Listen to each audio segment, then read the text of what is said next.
celebrating over 50 years of racing heritage in every Honda. What a beautiful night here in Toronto. The roof is peeled back here at Rogers Center for the opening game of a 4-game series between the Blue Jays and the hottest team around. The Cleveland Indians are on a 12-game winning streak. That's the longest streak for any team this season. Their pitching is great. Their offense has been very good, maybe better than expected. Their base running is outstanding, and they are the leaders of the American League Central right now, 6 games up on Kansas City. Let's take a look at the starting lineup for the Indians, and maybe no single name jumps out at you, but 1 through 9, they're very dangerous. Mike Napoli signed a 1-year deal in the offseason. He's got 16 home runs so far this season for the Indians, and Tyler Naquin, a former first-round pick, has come up from the minors. Injuries and PED suspensions have depleted their outfield, but everybody who's filling in, including Naquin, has done an outstanding job. It's a lineup that really works well together, and that's the lineup that R.A. Dickey will have to deal with tonight as he gets ready for his 17th start of the season. That ties him with 4 other starters for the most in the American League. Last time out, he won his 5th game. That was against the Chicago White Sox, not before he gave up 4 home runs to the White Sox in 5 1/3 innings, covering 86 pitches. One of the problems that he has had this year is the Blue Jays just have not been able to score many runs. Just 6 times in his 16 starts that the team has scored more than 3 runs. For his career versus the Cleveland Indians, he's done okay. 4-2 with an ERA just around 3, 226 batting average against. The knuckleball's got to be dancing against this very good Cleveland offense. Let's take a look at the defense behind R.A. Dickey in the outfield. Michael Saunders was out of the lineup yesterday. He is in left field. Kevin Pillar's in center, and Ezekiel Carrera is in right. Donaldson, Barney, Travis, and Smoke. Justin Smoke back after being out of the lineup in interleague play, and Josh Tolley catching for the 2nd consecutive day will handle the knuckleballer R.A. Dickey. Justin Smoke over at first, making his 48th start. He has committed just 1 error, and he's going to be important tonight with Dickey on the mound, and the fact that there are 5 left-handed bats, 3 switch hitters, 2 left-handed hitters in the Indians lineup. He could get some action at first. And here's one of the switch hitters. Carlos Santana will lead it off, hitting .237 on the season. A lot of power, 16 home runs, and a very patient hitter. He has walked 43 times this year, walked over 100 times last year. And Dickey is in there with a first pitch strike. Cleveland Indians are a lot like the Blue Jays, that they don't have that typical leadoff type of hitter, and Terry Francona says, I'm going to put Santana up there. Look at that on-base percentage at .336. A couple of games ago, Santana led off, as he often does, with 16 home runs. Their cleanup hitter in that game was Jose Ramirez, who has 4 home runs. It's not your typical lineup, but it has worked. They are 4th in the American League in runs per game at 4.9 per game. Blue Jays are 7th at 4.8. A lot of teams clustered in the middle. As Santana lines one into left center, and that'll be a base hit. Saunders over to cut it off and hold him to a long leadoff single.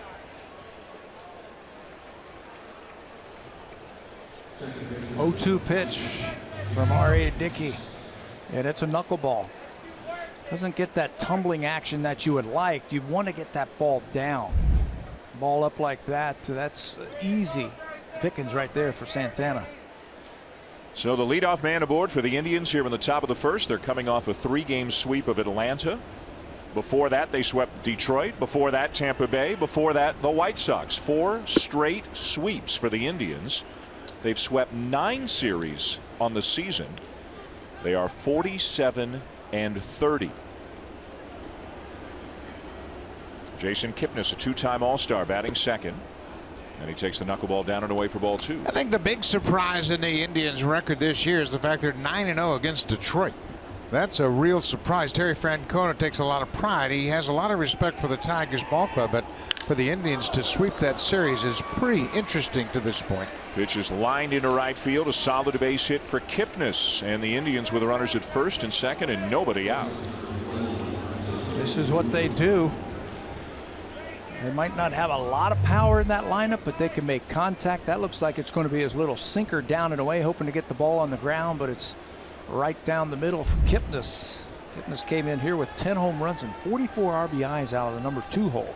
Obviously, when you have won 12 straight games, everybody has confidence, so they're really relaxed right now. And here's a very confident and very talented young player, Francisco Lindor, just 22 years of age, from Puerto Rico. He's their shortstop. Hit over 300 in 99 games as a rookie last year, and he's doing it again. 308 this season. Switch hitter with a big swing and a miss, and it's 1-1. There are so many talented young shortstops in baseball right now, whether it's Carlos Correa, whether it's Xander Bogaerts, Corey Seager, who hit a home run, another one today for the Dodgers, his 17th. Talked to some of the Cleveland Indians people, and I asked him what makes Lindor so special. He says he brings it every single day. He's got an infectious attitude. He's excitable, and he pays attention to details. Comes to the ballpark ready to win every single day, but he's got a lot of energy that he brings every day. 1-2, taken low.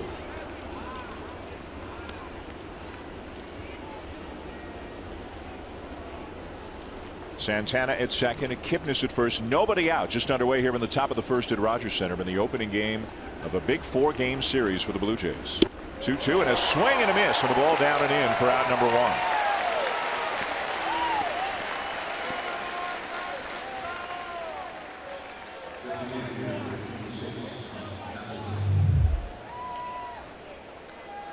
Well, this can't be too much fun if you're Francisco Lindor with that ball working its way like that. That's a good pitch by R.A. Dickey. That's where he's got to live, right down there in the strike zone.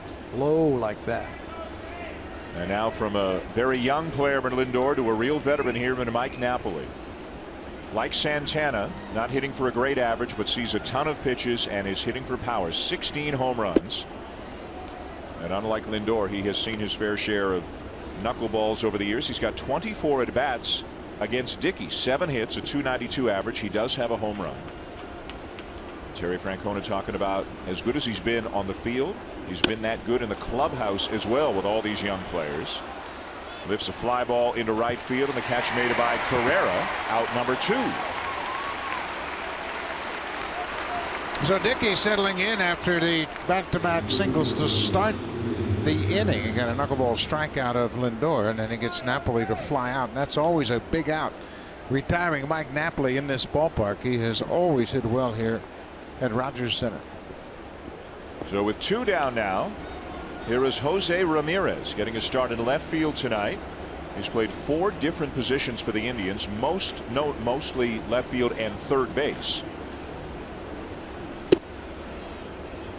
And has really filled in. Again, the outfield situation's been such an issue for the Indians, or at least it appeared it would be such a big issue. Michael Brantley, arguably their best player, a shoulder injury, has hardly played this year. And then amazingly enough, not 1 but 2 outfielders suspended for PEDs. Abraham Almonte, who would have fit in as a rotation guy in the outfield, he was suspended before the season began. And then Marlon Byrd, whose career is likely over, you would think, after his 2nd PED suspension. But guys like Jose Ramirez, Tyler Naquin up from the minors, and Lonnie Chisenhall, who's not on the starting lineup tonight, but he's played a lot of right field. They've been great. Well, and you talk about the importance of having veteran players like Mike Napoli and Juan Uribe. Uribe is a veteran that Terry Francona can lead on for leadership, especially of the young Latin players. And he's got Lindor and Jose Ramirez, both under 23 years old. How about the job Rajay Davis has done for him coming in? Former Blue Jay having a very nice season. He's on deck should the inning continue. Dickey trying to prevent Rajay Davis from coming to the plate here this inning. Battling back after the first 2 reached on base hits. There are 2 outs now, and a 2-2 count on Ramirez.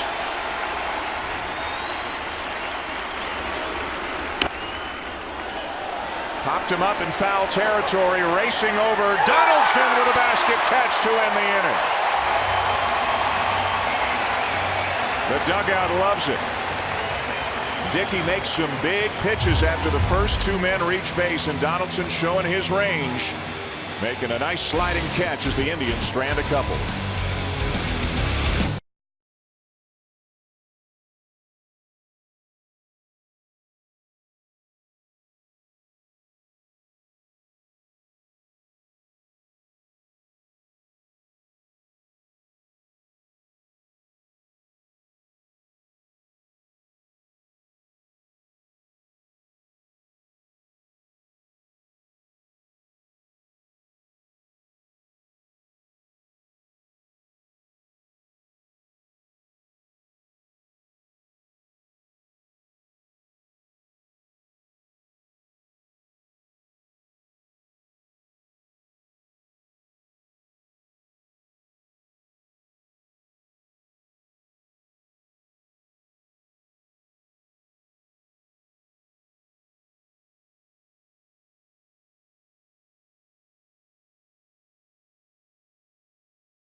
Happy to be back at home after a 3-3 road trip through Chicago and then Denver.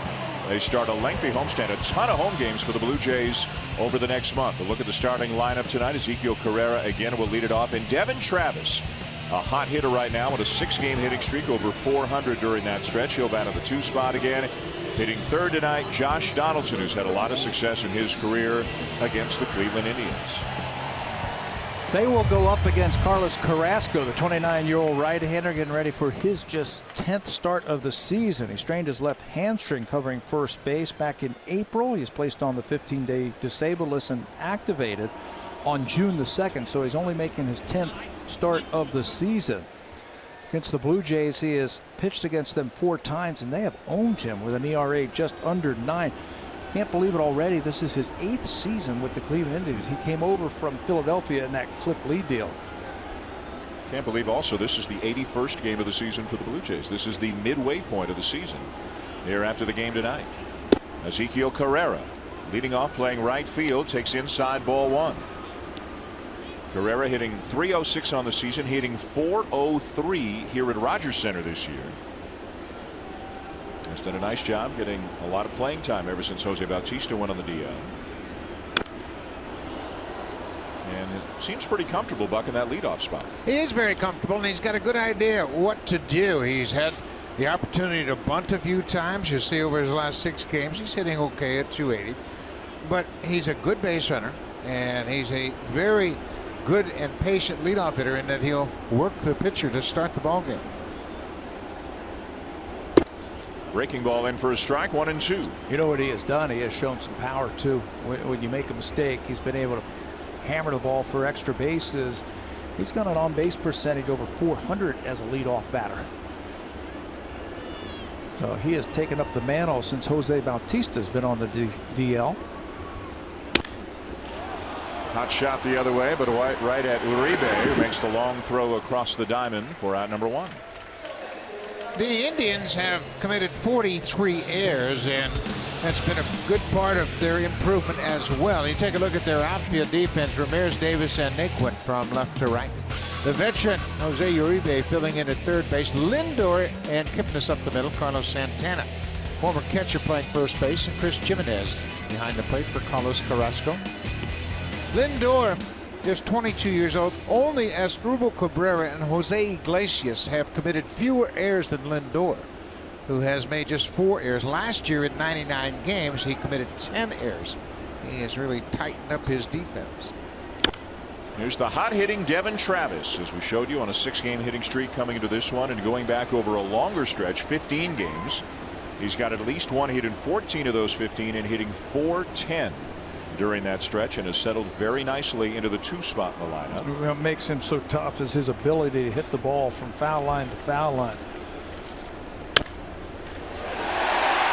Just as you said, Tabby, it's it between Santana and the right field line for a base hit. You know, if you make a mistake, he can pop the ball out of the ballpark. He's got some home run power. He's got 5 of them in a very short amount of time. This is the inside out swing. Just keeps it fair down the right field line, and tough to defend a guy that can hit the ball like Devin Travis does. Career hit number 100 for Travis, coming in his 93rd game. Only Alex Rios and Bob Baylor, going way back to 1977, have picked up 100 hits, their first 100 hits in a Blue Jay uniform, in fewer games than Devin Travis has. Here's Josh Donaldson. You want to talk about a hot hitter, hitting .423 over his last 20 games with power. And interesting, guys, you look at his numbers last year when he won the MVP, and this year at the same point, most of his numbers are actually a little bit better this year. It's really remarkable given the things he's had to deal with. He started out with a calf injury, then he got hit by a pitch. He had the bad thumb in Boston, and now he's just getting over the stiff neck.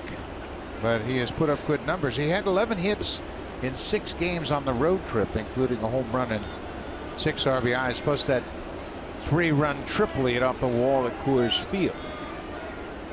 That was the most interesting triple I've ever seen. That thing bounced all the way back into the infield. Josh hustled around to third base. He's hit his share of triples this year. Has 5 already on the season.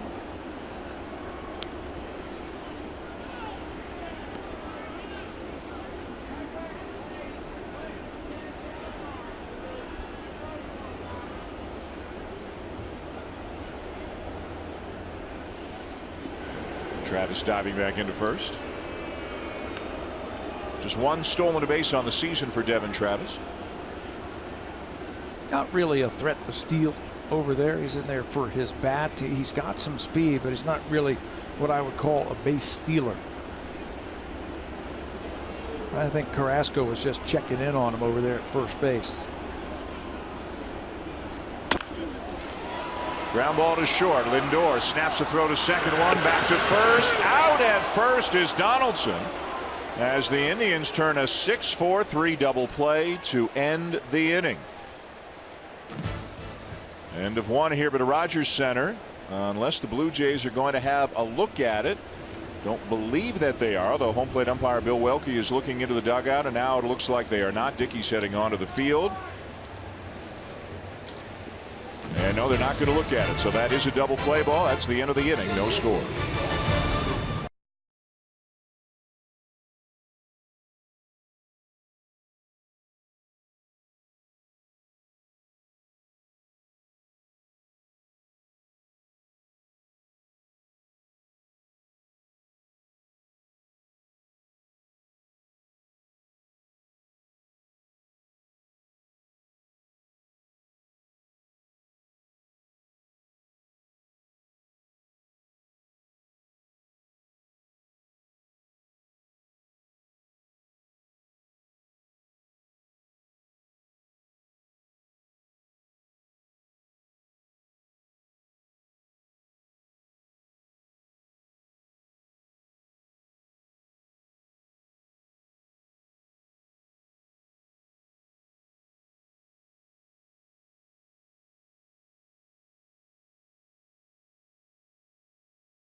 Cecil returns from the DL tonight for the Blue Jays, and I talked to him before the game, and I asked him about the early season struggles and whether or not that had anything to do with the lat injury that put him on the DL. He said absolutely not. He felt great until the last couple of weeks leading into the injury, when he actually pitched much better.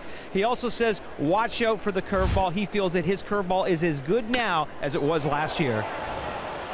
All right, Barry, thank you. Meanwhile, Rajai Davis just took R.A. Dickey deep, and I mean deep to left field off the facing of the second deck.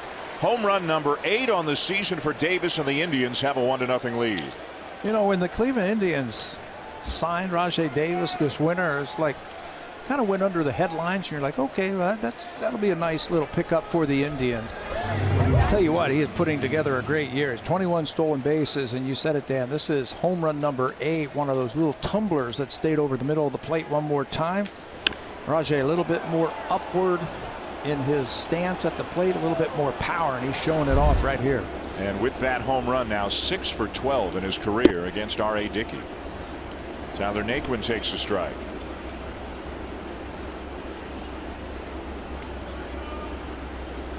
Naquin, a former first-round pick by the Indians back in 2012, made his debut back in early April, and again might not even be in the big leagues if it weren't for the issues they were having in the outfield. But all he's done and the opportunities he's been given is hit .331 in 49 games. He's got some pop, as you can see. Has played mostly center field, making his second start of the season in right field tonight.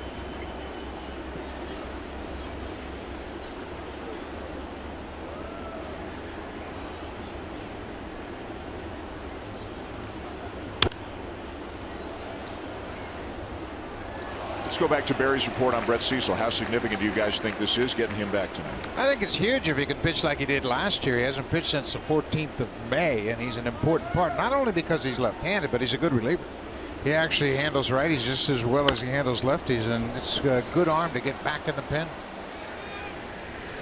Popped up for Donaldson, one down.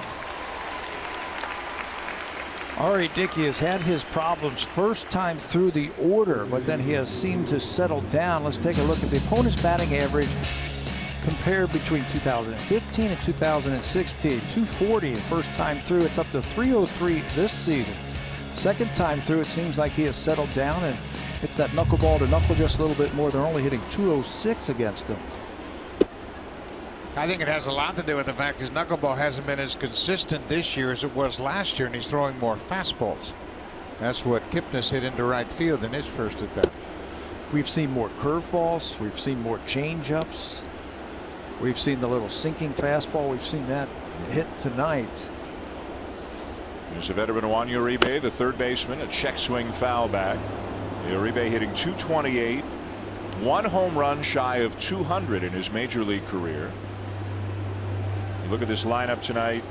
In the offseason, they signed Napoli to a one-year deal, signed Rajai Davis to a one-year deal, signed Uribe to a one-year deal. They have all been contributors. Up the middle and through, a base hit, and the Indians have 4 hits among their first 8 batters against Dickey. You know, it's a team, the Cleveland Indians, they don't have a lot of wild type of swingers with big swings. They go up there, they put together good at bats, they have short swings, and this is going to be a tough matchup, I think, for RA. This team, they spray the ball around the ballpark, and they've got just enough power that you have to respect them. Yeah, they can string hits together, that's for sure. Here is Chris Jimenez, now the catcher and number 9 hitter for the Indians. His third stint with the Tribe, was originally drafted by them back in 2004. One hopper to second, dropped by Travis, and they still have time to turn the 4-6-3 inning-ending double play. But a run on the board thanks to former Blue Jay Rajai Davis with a home run off Dickey, 1-0 Indians.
Here we saw a rematch of the ALDS, and coming up next week, it's the rematch of the ALCS. Come down to Rogers Center.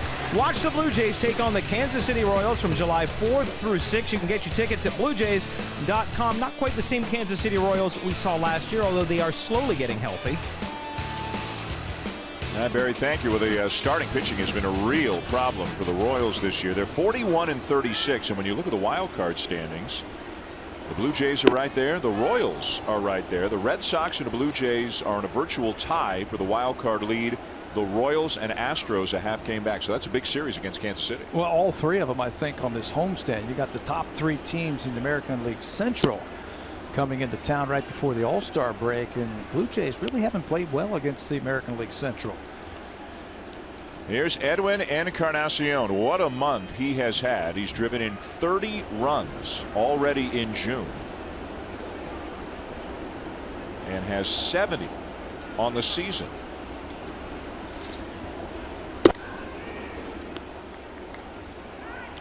You guys talked about it before the game, Buck. Is it as simple as him using the whole field more instead of trying to pull everything? I don't think so. I think he's just more selective, and he's moved up on the plate just ever so slightly, but he is staying on the ball. I don't think he's consciously thinking about hitting it away. He's just getting more pitches to hit that are on the out part of the plate. 21 homers, 70 RBIs as he takes a little bit inside at the belt for ball 3. We saw it in Colorado, him hitting the ball to left center and to right center field. And I asked Brooke Jacoby today, I said, what is it with Edwin right now? And he said, you know what? He has seen so many pitches away from him this year. They have pitched away from his power that he said, you know what? I'm just going to start hitting the ball to right field. If they're going to stay out there, I've got the ability to hit the ball the other way. Inside corner for a strike, and the count is full. The thing that has impressed me most about Edwin is this is his free agent year, and he hasn't expanded his strike zone one bit. He has RBI opportunities, and if he doesn't get a good pitch to hit, he won't swing. He takes his share of walks. Now, if you make a mistake, though, and you put one in the inside part of the plate, he can lose it. Ground ball hit toward third, charged by Uribe, who throws on the run to get him.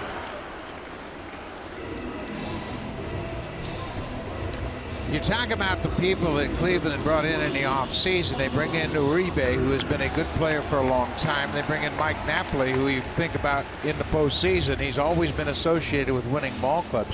Rajay Davis is a big character guy, and when you have a team, I'm sure Terry Francona thought about not only the potent bat of Mike Napoli, but the leadership he gets with Napoli, Uribe, and Davis. Veteran players that have played on good teams in the past will help elevate these younger players to a point where they can contend. They're believing in themselves right now on a 12-game winning streak. That is one shy of the longest in franchise history. As Michael Saunders looks at a strike. The Indians won 13 in a row in both 1942 and 1951. They have won 12 in a row right now. You know who the manager was that team in 1942? I do not. Player manager. Lou Boudreau. Lou Boudreau. It's his first year. 10 years as a player manager for the Cleveland Indians. How about that? Winning 13 in a row. I think he wrote himself into the lineup in every one of those games. You got that right. Who was the last player manager? Pete Rose? Pete? Was it Pete Rose, Yeah. you think? Pete Rose. Yeah. Don Kessinger did it for a while with the White Sox. That's right. Pete Rose was the last guy here. The all-time win streaks in franchise history. You see the 13-game win streak, 42, 51, 22. They had 12 and 12 presently, but there's some more interesting numbers in this recent 12-game winning streak. Saunders sends one down the left field line. This will get out of play. During this 12-game winning streak, they've allowed 3 or fewer earned runs in each game. And that's a remarkable stretch that hasn't happened since 1916. The last team to win 12 consecutive games holding their opponents to 3 earned runs or less were the New York Giants in 1916. And that team won 26 straight.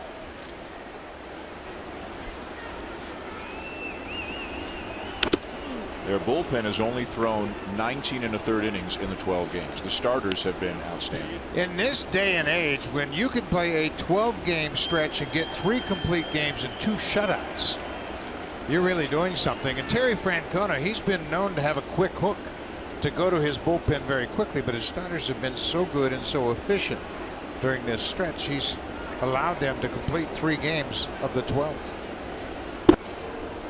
The biggest name of the group is Corey Kluber, who won a Cy Young a couple of years ago, and he's pitching very well right now. Kluber's got some terrific stuff. The Blue Jays are going to see him on Sunday. Josh Tomlin, who you saw moments ago in the dugout, he's 9-1 with a 3.32 ERA. Trevor Bauer is pitching great baseball right now for the Indians. He actually started the year in the bullpen. He's been inconsistent. He's a complicated young man, different workout routine. They got some great stuff. The one guy they're going to be missing might be their hottest pitcher, Danny Salazar. Yeah. They're going to miss him in this 4-game series. Yeah. Bauer's gone back into the rotation, and he's been great, the best he's ever been. Taking a little bit off that pitch is Carrasco, and Saunders strikes out. And they're also getting some good defense. Former Blue Jay Rajai Davis making a catch to end a game a few days ago during this streak. And check this out. This is anything but routine. You know, when you win 12 in a row, a lot of things have to go right for you. And this is one thing that went right for him. He bobbles it, juggles, picks it up, does not drop it, catches it out of the air. And then this ended the ball game. He fired it back in, and it was actually a game-ending double play in Detroit off the bat of Miguel Cabrera. But when you win like they've been winning, you come to the ballpark and you expect to win. You do things like that. You know the amazing thing? They're last in baseball in attendance. Dead last. Now, kids are in school, and maybe at the beginning of the year, and maybe the expectations weren't that high for this team as Pilar hits a one-hopper back to the mound. But boy, would the Indians love to see some bigger crowds here in the summer with this team playing as well as it is right now. 1-0 Tribe at the end of 2.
Definitive source for NHL free agent news. Hockey Central signing season starts tomorrow, 11 a.m. Eastern, 8 a.m. Pacific on Sportsnet, or stream it live on Sportsnet now. And 10, if yesterday is any indication, we're in for a very wild offseason in the NHL. Yeah, those two trades were something else yesterday, that's for sure. Looking forward to that tomorrow.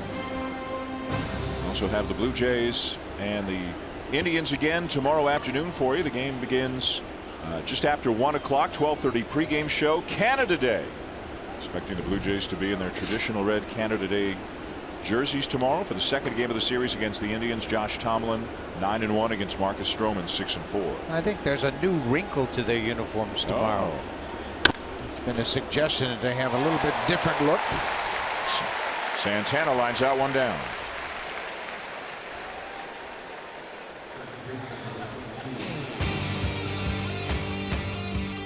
This Blue Jays Rogers 4K broadcast is powered by the Samsung 4K SUHD TV.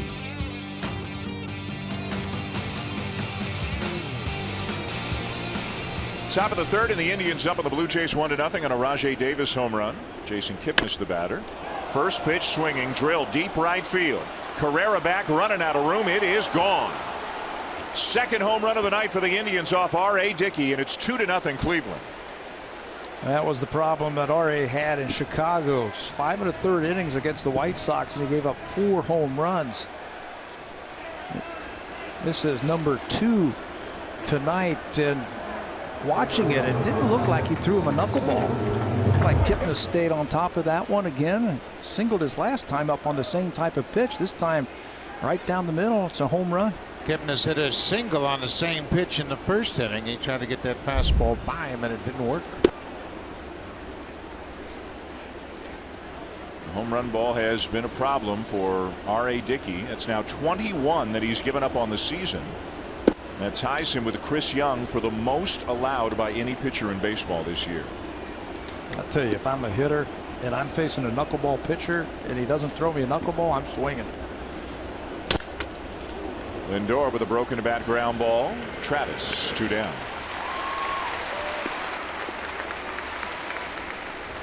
It looked like Josh Tolley on the backswing from Lindor got smoked. You can see he doesn't have his face mask and headgear on one more time. Lindor swings and does hit him. Buck, how often did that happen to you? It seems to happen more now than it used to.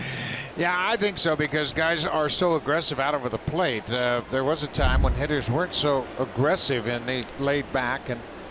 And Josh, of course, that's the benefit of that hockey style mask. When you get a backswing like that, obviously you're much better protected.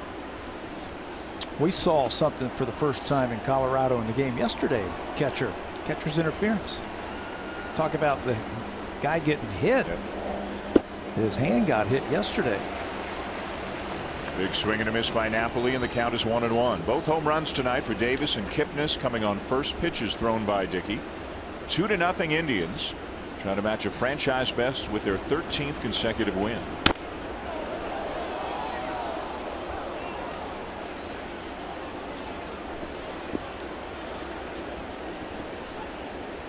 Kipnis all smiles after his 11th home run of the season. For Davis, it was his 8th.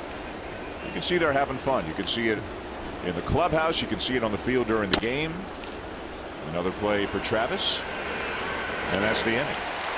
But another run for the Indians. They go deep again. Jason Kipnis, the second baseman, driving one into the first deck in right field. Second home run of the night for the Indians, who now lead 2-0.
Fans, and a great night to be sitting in those big comfy green chairs in the TD Comfort Zone. And this evening we welcome guests of TD who have received a stadium seat upgrade. Meanwhile, over in the Jays Care Community Clubhouse, we welcome fans from the Boys and Girls Club of Hamilton, and there they are having a great time. Barry, thank you. We go to the bottom of the third. 2-0. The Indians lead the Blue Jays on a couple of solo home runs. Carlos Carrasco facing Justin Smoke. Between a banged up knee and some interleague play in Denver, hasn't had a chance to play a whole lot lately, hitting .242, 7 home runs on the season, just 5 for his last 40. He'll be followed this inning by Darwin Barney, who's getting a start at shortstop tonight, and then Josh Tolley.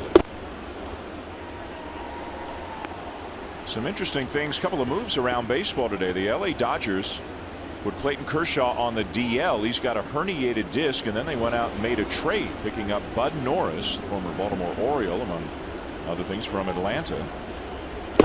And the Miami Marlins, who might be the quietest, pretty good team in baseball as Smoke strikes out. Marlins are kind of in the same position the Blue Jays are in the wild card race over in the National League.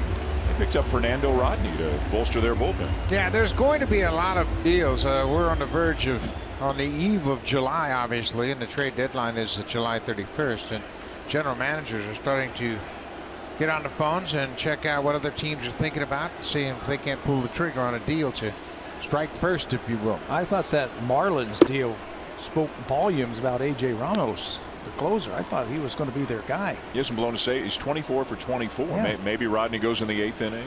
Well, I was reading an article about it today, as they feel like Ramos can throw a few more innings, 1+ innings, so he makes the 8th inning, right, and possibly the 7th inning. It makes a little bit more sense, where Rodney is more of a 1-inning guy.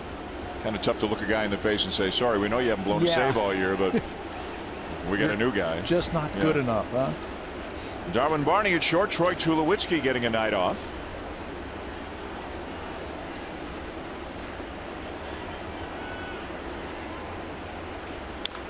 Had to have been an emotional 3 days for Tulowitzki out in Colorado. Yeah, it was. I think he was glad it was behind him. He got a nice reception when he first came to the plate on Friday night, and you know, he's a very serious guy, and there was a lot of anticipation as to how he was going to be received, but the players, the coaches, the trainers, the ground crew, everybody came over and made sure they said hello and welcomed him back to Denver. Went up to him today and said, okay, it's finally over with. The 3 days there, and you hit a home run and all that kind of stuff. And I said, what did you think? He said, and if you know Troy Tulowitzki, he's speaking from his heart, and he's true. He said, as corny as it sounds, the home run was nice. He said, I'm just happy we took 2 out of 3. Whenever this guy plays the game of baseball, he's all about winning.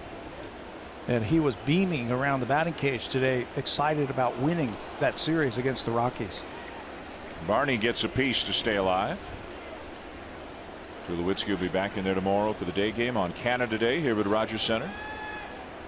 Just wanted to give him a day, get him off his legs. That was a grueling 3 days in Colorado, with the rain delays and the hail delays and everything like that. Long games. Can you imagine managing or pitching 81 times in that ballpark? There's no such thing as an easy win or a short game or a routine ball game out there. How about broadcasting 81 times? Soft. Yeah, we talked to Jeff Houston and Drew Goodman, the TV broadcast team, and they said, yeah, it's tough. Games get away from you. You never really know what to expect. Roberto Osuna came in a non-safe situation, and the game kind of got out of control for a while, but he was able to slam the door on the Rockies. It's just like Fenway Park, isn't it? The stress and the pressure. Fenway Park, no lead is safe. And home plate umpire Bill Welke says Barney went around. That's out number 2 as we check in with Jamie Campbell.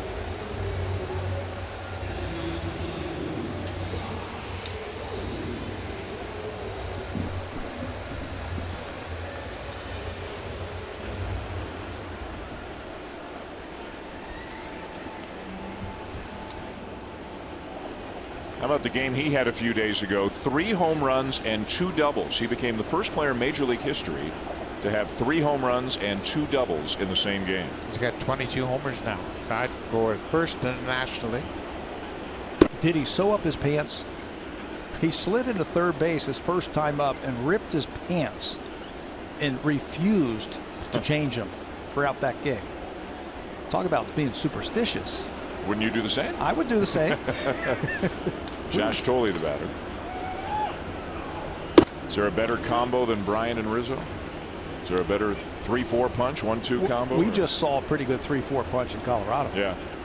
Arenado and Carlos Gonzalez. Yeah. Well, How about Donaldson and Josh Encarnacion are right I was there going too. to say Yeah. Donaldson and Encarnacion, not shabby. Yeah.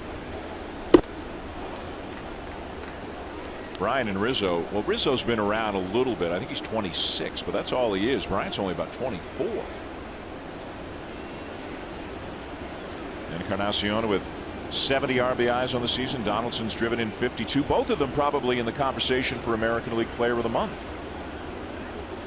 Both with huge Junes. Adam Jones has had a big month. Jose Altuve's having a ridiculous year. And he's hitting .420 in the month of June, heading into the last day of action tonight. Somebody from Texas has to be having a good month of June. They've got 51 wins, the most wins in the American League.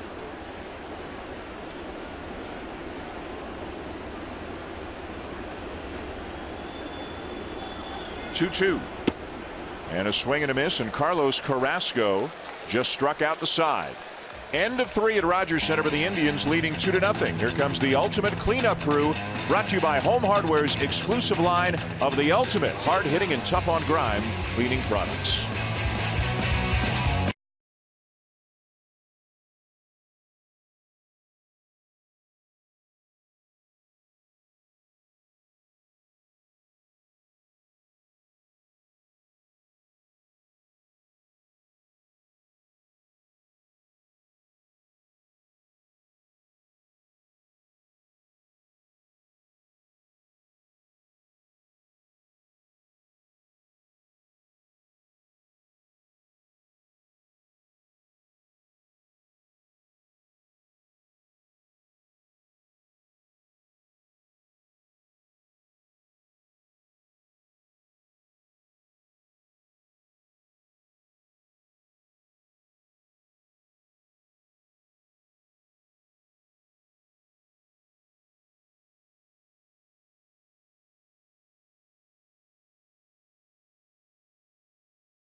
Canada Day weekend, and boy, do we have giveaways for you. Starting tomorrow, July 1st, the first 20,000 fans will receive one of these Canada Day towels presented by Honda.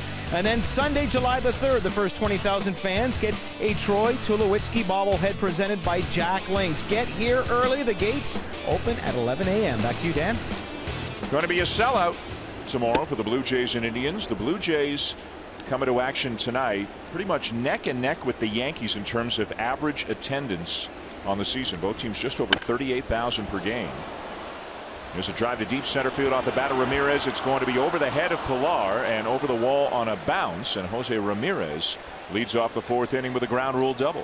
You can tell the Indians are stepping to the plate with a lot of confidence. They're swinging early in the at-bats, and this is a knuckleball, and you can see it just kind of floats out over the plate for Ramirez. He hits it to deep center field, and Pilar, he gets a good jump. He was shaded a little bit to the left field side of center, but he's got no chance to make that play. That's the 19th double of the season for Ramirez. So they've led off 3 of the 4 innings with a hit. It's now Rajai Davis, who homered his first time up. Lifts a fly ball into right field. Carrera makes the catch. Ramirez is tagging on his way to third and in there safely in a head-first slide. And Terry Francona, guys talking before the game about how good their base running has been, a real point of emphasis for them over the last couple of years. They've done an outstanding job running the bases this year.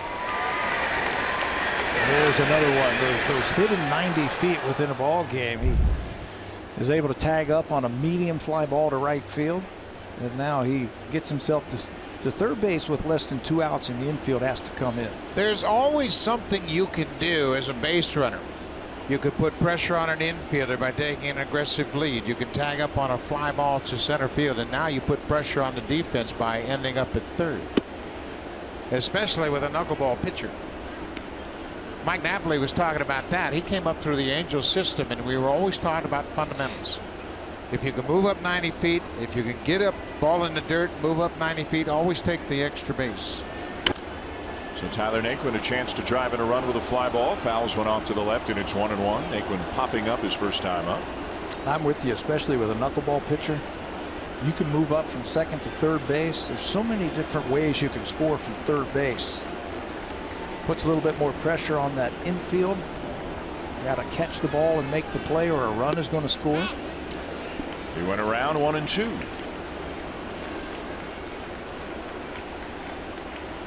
The Indians with a run in the second on the Rajai Davis home run, a run in the third on the Jason Kipnis home run, and now trying to add on again here in the fourth. They've already got 6 hits on the night. Meanwhile, Carlos Carrasco's held the Blue Jays to just 1 hit through 3. Swing and a miss, 2 down.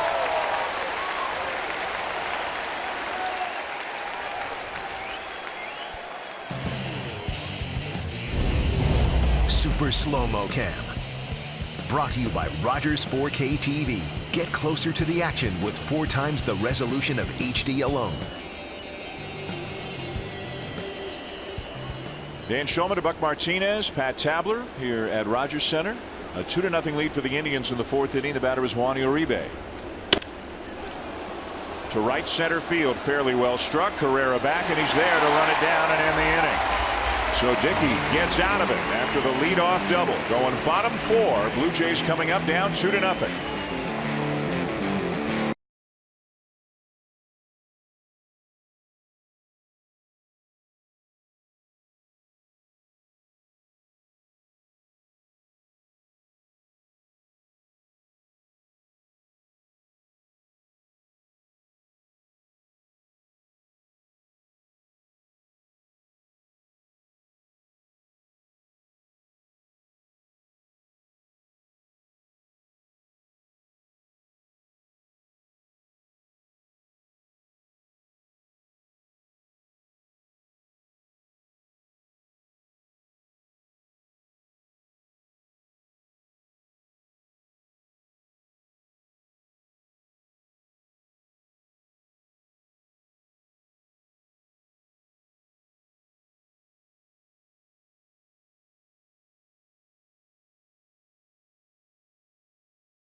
Never say staycation again with the #1 rated travel rewards card in Canada, the WestJet RBC World Elite MasterCard. Visit rbc.com/WestJet to apply today. And a reminder, coming up Sunday, it's the beginning of the Tour de France, cycling's most prestigious event. 22 teams, 21 stages, 3,535 kilometers. Dan?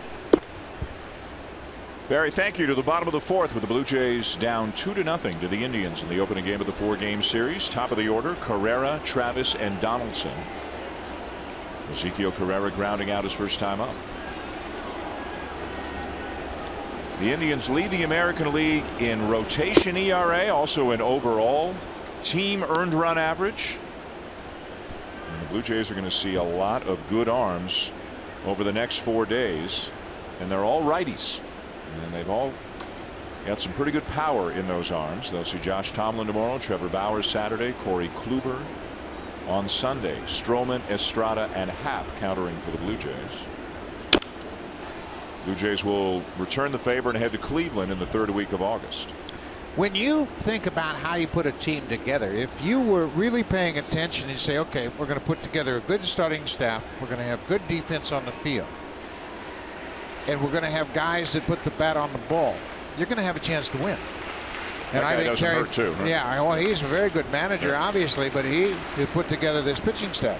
Ross Atkins, a GM who has Cleveland roots, understands that games are won by pitching and defense to begin with, and then you build an offense around them. And the Jays are a perfect example of how they've been able to keep their head above water because of their starting pitching this year. Do you know where the Indians really have aced the test? Is trading for some of these guys. 3/5 of their starting rotation have come in trades. This is one of them right here. Carlos Carrasco came from the Phillies when Cliff Lee was going to have to be traded. They were not going to be able to sign him. They were able to get him as one of the 4 players they got from the Phillies.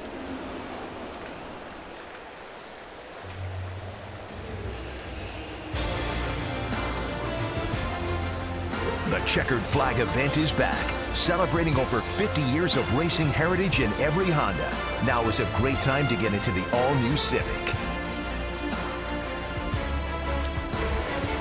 So 4 straight strikeouts now for Carlos Carrasco after he gets Ezekiel Carrera to begin the inning. The only Blue Jay who has reached base tonight is Devin Travis, who had a base hit into right field his first time up. Finish up that thought.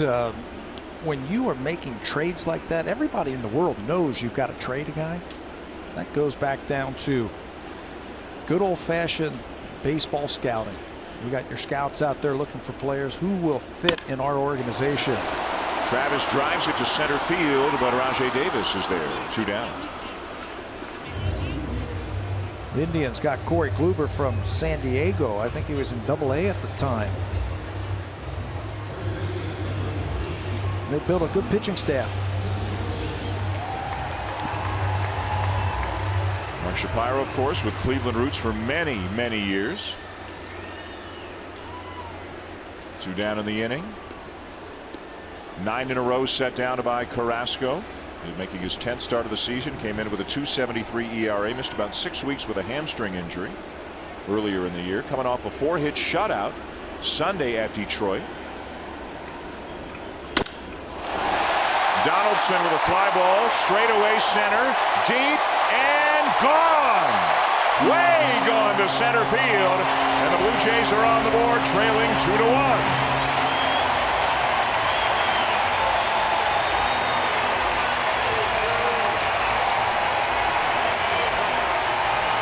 There goes your shutout.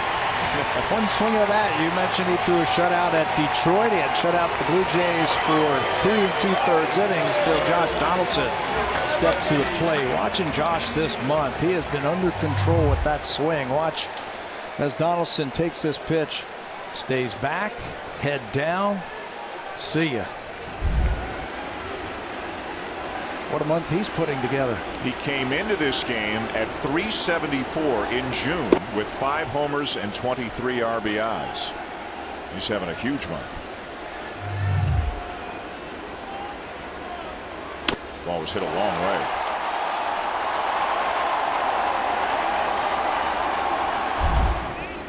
Encarnacion. Josh is healthy again, and you can see by his approach and what he's done in the month of June. And once he's healthy, he trusts his swing. He waits for pitches he can hit, and when he gets them, he doesn't miss them. You mentioned before the game a lot of his numbers, including his OPS most notably, are higher than last year. His OPS 86 points higher than on this same date last year. Hard to believe given that he went on to win the MVP. What a month he's putting together. He's staying behind that ball, not over swinging. And I finally got my legs underneath me.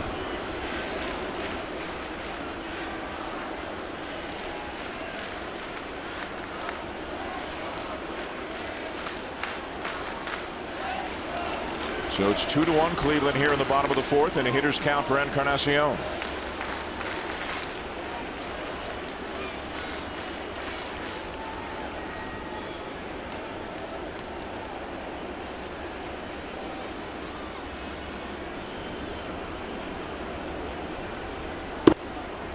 And a breaking ball misses low for ball 4. The first walk surrendered tonight by Carrasco. Very defensive after the home run to Josh Donaldson. Carrasco was very defensive against Edwin. He wasn't going to give him anything to hit. Get this crowd fired up even more. So he just went ahead and walked and said, I'll take my chances with Michael Saunders. Carrasco has now thrown 59 2/3 inning. That home run was the 10th he's allowed. That's a little bit too high of a ratio for the stuff he has, and a home run has kind of hurt him a little bit. Here's Michael Saunders, struck out his first time up. 5 strikeouts through 3 2/3 for Carrasco. As Saunders takes one of the knees, it's 0-1. So 3 solo home runs in the game. 2 for the Indians. Davis and Kipnis, 1 for the Blue Jays. Donaldson, 2-1 Cleveland, bottom 4.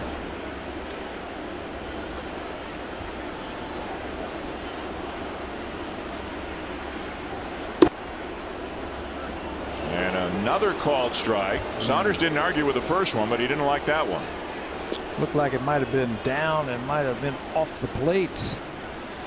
He has thrown some quality pitches tonight. That one looked like it was out of the strike zone.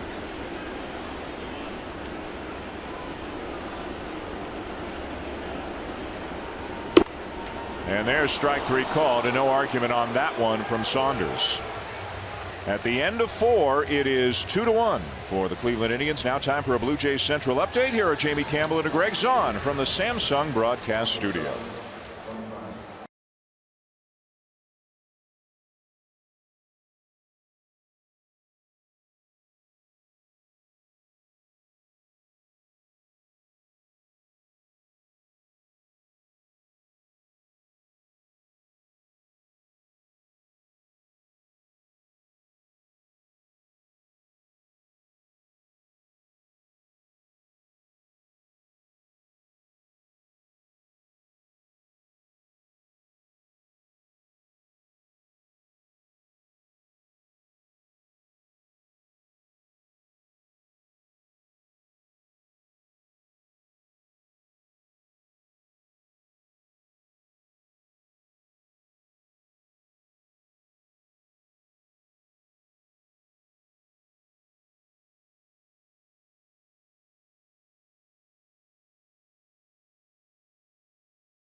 The Esurance All-Star Game, you have less than 4 hours to get your votes in. The MLB All-Star Game presented by MasterCard goes July 12th in San Diego, and you can vote again, but you have to do it. The ballots close at 11:59 tonight. Why not get Josh Donaldson, Edwin Encarnacion to the big game in San Diego? Get you back to Dan now.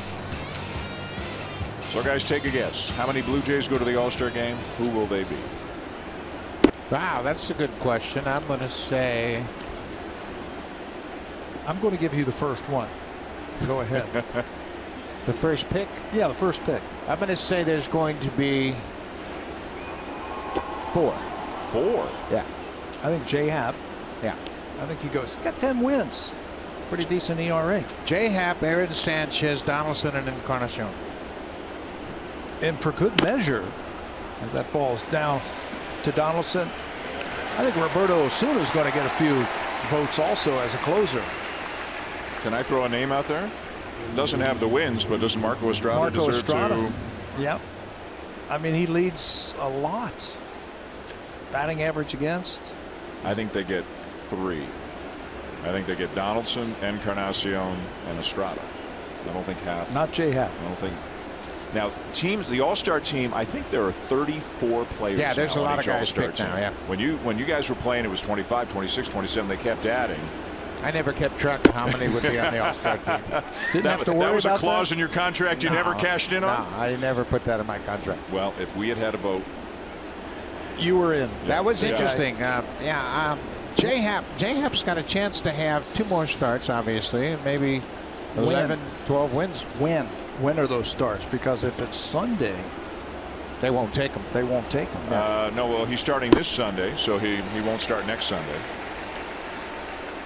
But he can be named an All-Star. Anybody who pitches on the Sunday can be named an All-Star, then replaced by another guy. Right. So you actually do get named an All-Star even if you can't pitch. If he wins 11 or 12 games, he's got to make the team. It's not good enough. Yeah, he's got to make the team.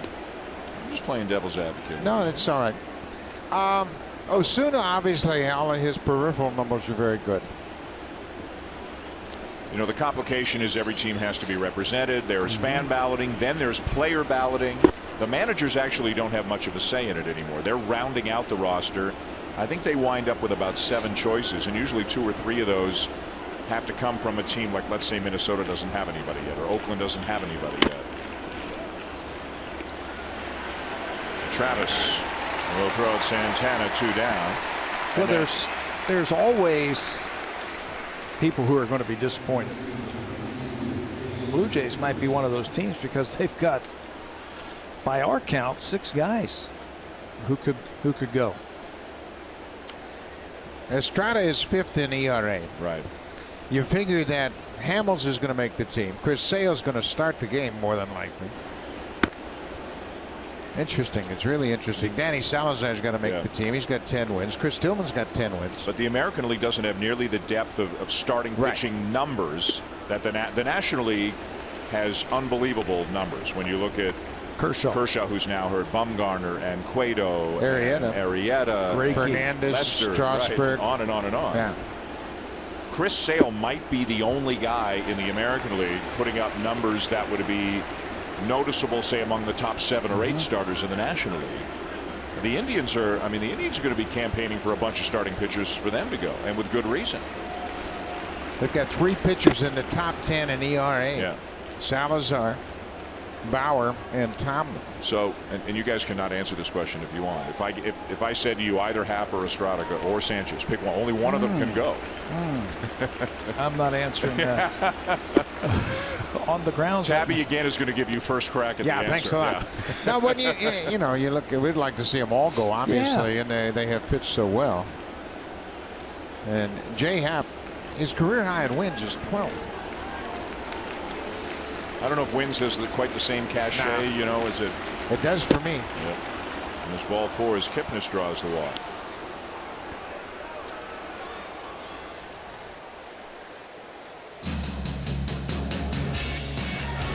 Make your renovation a cut above during the DIY Expert Sale.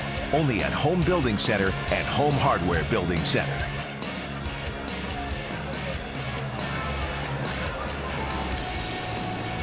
Well, always when the All-Star, it's always a little bit controversial at the end when the All-Star teams are picked. It's kind of a thankless job for the managers. The only good news is that means they played in the World Series last year, so this is their reward, is to manage the All-Star team. But and other managers will go up to those managers, will go up to Ned Yost and Terry Collins as their teams play them in the month of June and say, hey, you may not be thinking of this guy, but you really should.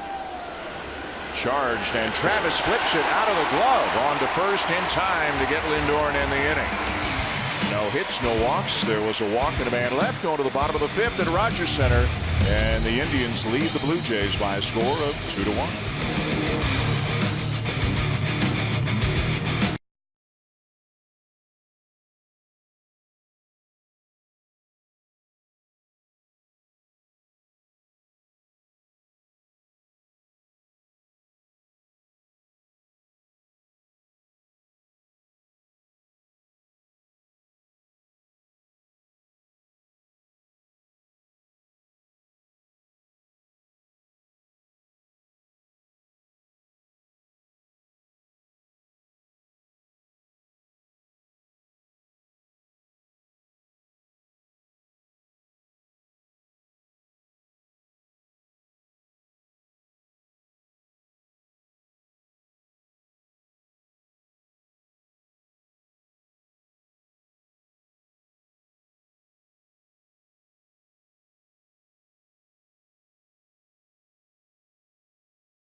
Discover officially licensed gear. Shop online at tsc.ca. Guys, all the talk about the All-Star, one name that you haven't mentioned yet is Michael Saunders, who also deserves at least some consideration. He is having a terrific year. There's no doubt about that. Michael Saunders hitting .293, 15 home runs on the season. .293 coming into the game as Kevin Pillar takes just low ball 1. But again, 34 players, 15 teams. Everybody's got to be represented.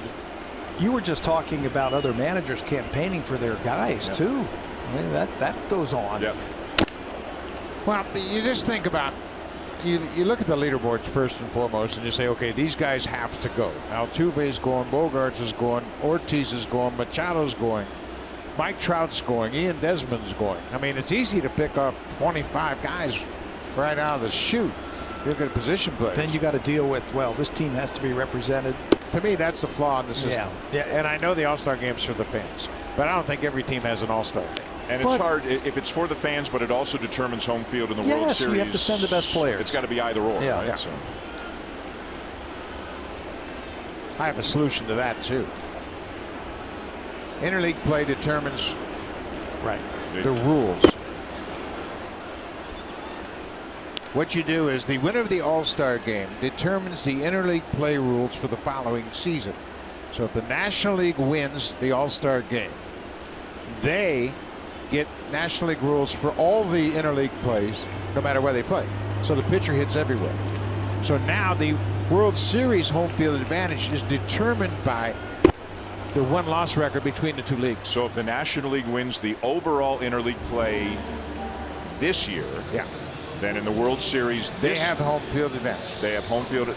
You mean the pitcher hits in all 7 games? Yes. Yeah. Cool. Yep. No, but the National League gets 7 games, gets 3 games or 4 games. But I think that way the All-Star game means something, because the winner of the All-Star game will then determine the rules for the entire next season of next year. Right. Which determines the year home field advantage. Right. I like it. It's a good idea. If you do say so yourself. I'll tell you what, though, you're going to have a lot of griping from American League teams if they lose that All-Star game, having to have their pitchers hit all season long. Play harder. Hey, speaking of interleague play, something really interesting is happening in Oakland tonight. The Giants play in the A's. Madison Bumgarner is the pitcher, and for the first time in 40 years, a National League team is intentionally, there was once where this happened because of a lineup card mix-up, a National League team is choosing not to use a designated hitter in an American League park. Now, interleague play didn't start till '97, I believe. So, but Madison Bumgarner is batting tonight in an American League game. They are not using Mac Williamson or Williamson's in right field. They are not using Jarrett Parker or other options, other position players they've got. Bumgarner, we were told, is batting, but now you've just popped up a lineup that shows Connor Gillespie DHing. Did they make a change? I would just see this on the MLB app where Connor Gillespie is DHing, batting 9th, but I'm not sure if that's sufficient. Because all day long they were talking about Bumgarner batting in an American League park, which speaks to how good he is, to how open-minded and creative Bruce Bochy can be. And there's another strikeout. Justin Smoke called out, and that's 8 strikeouts now for Carrasco. Quality pitches right there. His fastball, he is dotting the I tonight, down and away against the left-handers. Mixing in a fastball. That's a 4-seamer. And watch this thing right there. Chris Jimenez framing it up for Bill Welke. From the side. From the side, it looks like it might have been low for the 6'4" Justin Smoke, but it's another strikeout. Here's Darwin Barney. He struck out in his wanted to bat and takes a breaking ball just below the belt for strike 1. Okay, to finish off your thought, either way, they're going to be fine. They're going to have a hitter in that lineup, the San Francisco Giants. Madison Bumgarner can hit. Yeah, like home run derby aside. Yeah. I mean, he can hit, and I know at one point earlier this year he had hit, I believe it was 10 home runs in his last 165 at bats, going back over 3 years. Barney grounds out. And the Blue Jays go in order. We're at the end of 5, and it remains the Indians 2 and the Blue Jays 1.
Next important meeting, why do it in a stuffy meeting office? Do it at a ball game. Yes, you can get an Acura luxury suite. The account executives will find the package that best suits your need. Call 416-341-1635 or bluejays.com/luxury suites. Dan, wouldn't you rather have a business meeting at the ballpark? Absolutely. Especially if Rance Mulliniks is there. There you go. Razor in the house. Teammate of yours, Buck, for Yep. a number of years. Man, could he come up with a clutch hit. Yeah, he was a very good hitter. He's in town to do some Blue Jays promotional work. He's going to be a participant in Robbie Alomar's golf tournament on the 8th next Friday. Top 6 in a 2-1 lead for the Indians over the Blue Jays as they open up a 4-game series. The Indians on a 12-game winning streak. Mike Napoli, a fly ball and a ground out. 2 runs, 6 hits, no errors for the Indians. 1 run, 2 hits, no errors for the Blue Jays.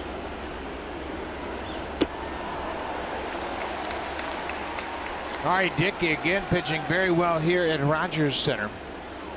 He's got a streak of 57 consecutive home starts, going 5 or more innings. A remarkable stretch of consistency for Dickey. Make that 58. All right, he's done his 5 innings tonight. The only start in his Blue Jay career was his second start, in which he went 4 2/3, that he didn't complete 5 innings. He has been very consistent pitching here at home. He's also given the Blue Jays innings. That's what they have needed, some innings out of their starters. He's been keeping him in ball games, and his record would be a lot better if they could score him some runs. Since he came to the Blue Jays in 2013, the only American League pitcher who has thrown more innings than R.A. Dickey is David Price.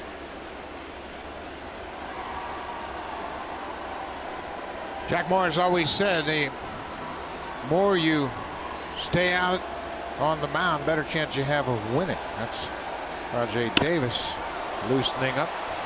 Napoli hooks one into the left field corner off the wall on a bounce. And he is just into second with a leadoff double.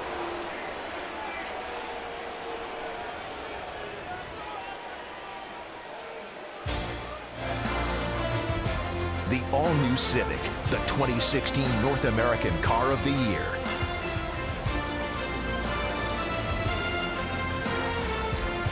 Michael Saunders had a shot at keeping Napoli to a single, but he drops the ball when he was making the throw towards second. And that bobble allows Napoli to get into second base with a leadoff double. But Saunders played it well off the wall. But when he turned to throw it to second, he dropped the baseball. So for the 4th time in 6 innings, the leadoff man is reached for the Indians. A single in the first, a home run in the second, a double in the 4th, and a double here in the 6th. Ramirez has popped up and doubled. And he was thinking about trying to bunt Napoli to third. Don't know why he would be bunting, because if you look at his numbers with runners in scoring position, they're insane. Terry Francona hit him in the cleanup spot the other day. As you see, Ramirez fouled that ball right off his shin guard. Put him in the cleanup spot the other day because he has hit so well with runners in scoring position. 400 average.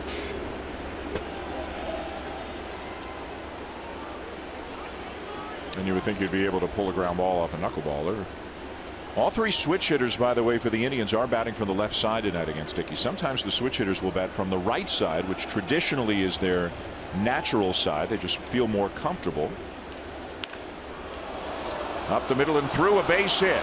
Napoli is getting the wave around third. The Pilar throw is cut, and the Indians have a 3-1 lead. Well, he continues to hit with runners in scoring position. The ball wasn't hit that hard by Ramirez, but it finds a hole right back through the middle. And because it wasn't hit that hard, just out of the reach of R.A. Dickey, you can see how slow that ball gets to the outfield. The throw's going to be offline, and the Indians take a 3-1 lead. Ramirez now 21 for 51 with runners in scoring position. Here's Rajay Davis, homered in the second and flied out in the 4th. Activity now in the Blue Jays bullpen.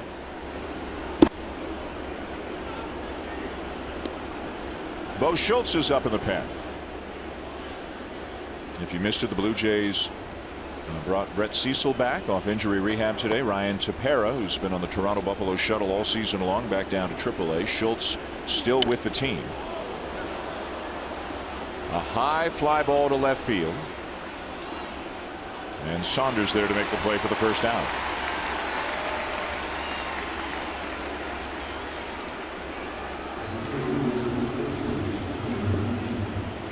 Bullpen's going to be a big topic of conversation for the Blue Jays in the next couple of weeks. How Cecil does, when Morales comes back, which sounds like it's not quite imminent, but maybe later on in this homestand.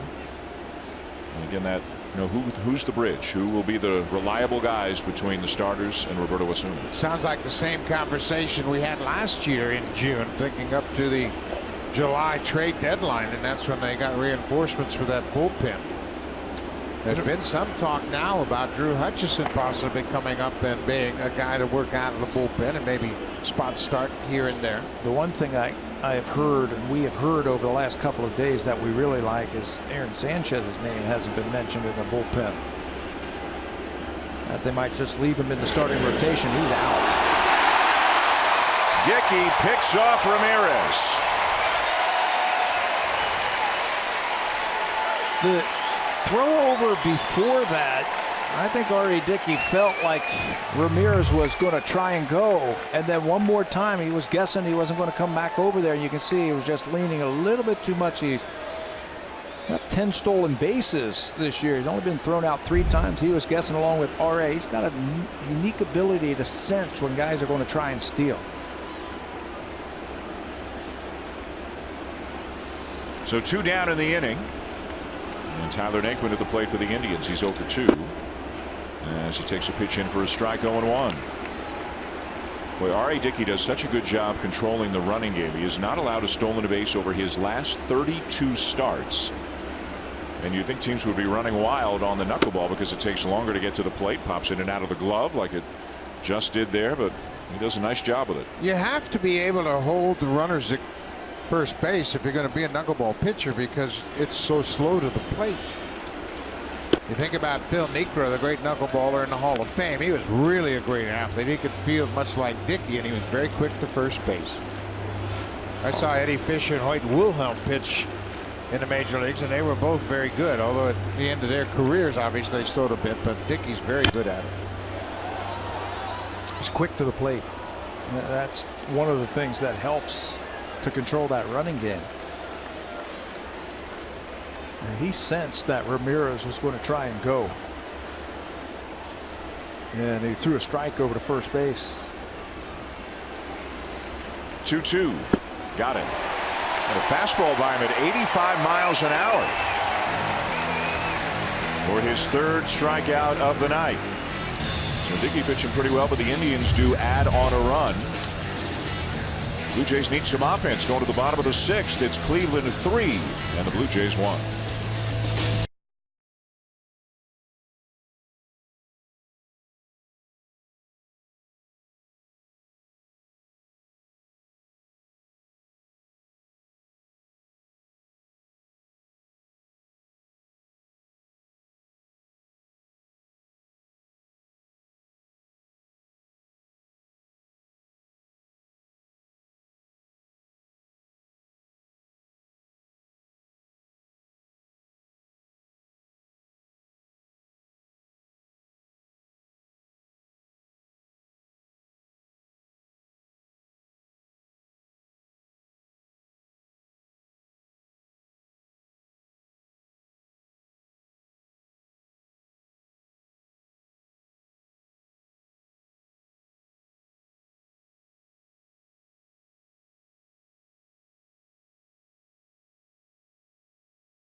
copyrighted telecast is presented by authority of Rogers Blue Jays Baseball Partnership and may not be reproduced or retransmitted in any form, and the accounts and descriptions of this game may not be disseminated without the express written consent of Rogers Blue Jays Baseball Partnership. We go bottom 6 at Rogers Center. That swing of the bat you just saw from Josh Donaldson, accounting for the Blue Jays' only run tonight. They're down 3-1, bottom 6, to the hottest team in baseball, the Cleveland Indians. Josh Tolley, then back to the top of the order for Ezekiel Carrera and Devin Travis here in the 6th against Carlos Carrasco. 8 strikeouts through 5 very strong innings. And now a ground ball out here to start the 6th. He is making quality pitches. You can see he's out of the stretch. Even with nobody on base, that keeps him together, keeps him over the rubber just a little bit longer, the pitching rubber. And he is making his fastball command has been outstanding tonight, especially to the left-handers, down and away. Blue Jays are going to have to make an adjustment and take that ball the other way.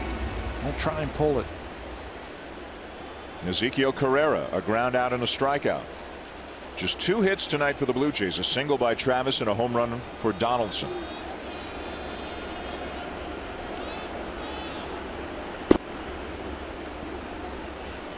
.95 miles an hour as he misses low ball 1. Yankees won earlier today. They beat Texas 2-1. Got a run in the bottom of the 9th to win it. Second night in a row they walk off the Rangers. And the formula works. Betances the 7th, Miller the 8th, Chapman the 9th. 3 innings, 2 hits, no runs, 4 strikeouts for that trio. Pretty much every time the Yankees win, that's kind of the story. There they are. Can't pitch them every night, though, can you? 1-1. Shows bunt. He takes in the dirt ball 2.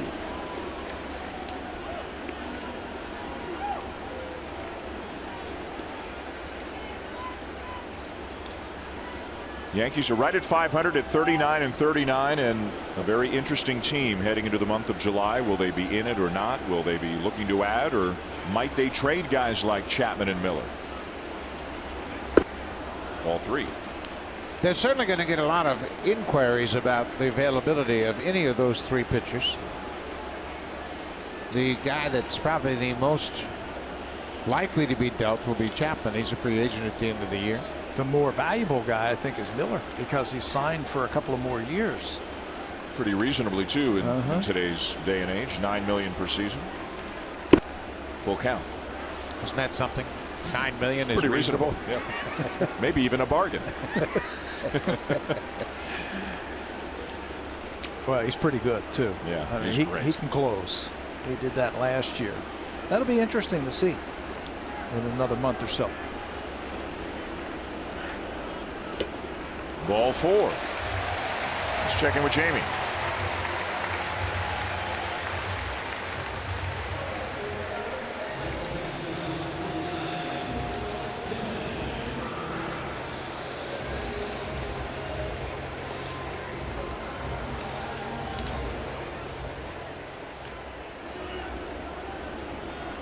Jake Odorizzi with just 1 hit through 4 innings and 7 strikeouts. He has been a problem for the Tigers offense. That's going to be an interesting team, I think, at trade deadline time. Tampa Bay's got some pitching. Yes. And if they're willing to trade it, they're going to get a bundle for those guys. Matt Moore's name has come up. Devin Travis 1 for 2. You know who's going to be interesting and probably going to be available and might be a good guy to acquire is Chris Archer. Chris Archer's having another lukewarm year, but he's a young guy, got a lot of ability, and probably needs a change of scenery. I think he's probably a little bit stagnant down there in St. Petersburg pitching for the Rays, and that'd be a guy. What would that cost, though? Well, they got a lot of pitching. Plus, they're always trying to lower their payroll, and he's one of the more veteran guys on their team. But that's going to cost you 3 primo minor leaguers. Yeah. Maybe even 4. It's interesting. He and Sonny Gray, they're 2 terrific young pitchers, but they're both kind of having down years by their standards. I would take Archer over Sonny Gray just because of his physique. I think there's more upside there. Yes. Swing and a miss, and Travis has gone 2 down. Drive of the Game is brought to you by All New Civic, the 2016 North American Car of the Year. Blue Jays have not been able to figure out Carlos Carrasco until Josh Donaldson came to the plate in the 4th inning. Got a ball up in the strike zone, and he didn't miss it. Donaldson has been red hot along with Edwin Encarnacion. This is home run number 19. It lands in the seats, and as he circles the bases, that's tonight's drive of the game. Josh has been swinging a hot bat. Donaldson had 11 hits in the 6 games on the road. He went 11 for 25, a .440 average. 2 down in the inning. Carrera's still at first. And Donaldson goes around 0-1. Donaldson's hit 2 home runs against Carrasco. He won last year as a leadoff man in Cleveland. 2 home runs in just 5 career at bats. 3 for 5, 2 homers against him. Carrasco with a season high 9 strikeouts. Career highs 15 against Kansas City last season. Chopped up the third baseline, going foul.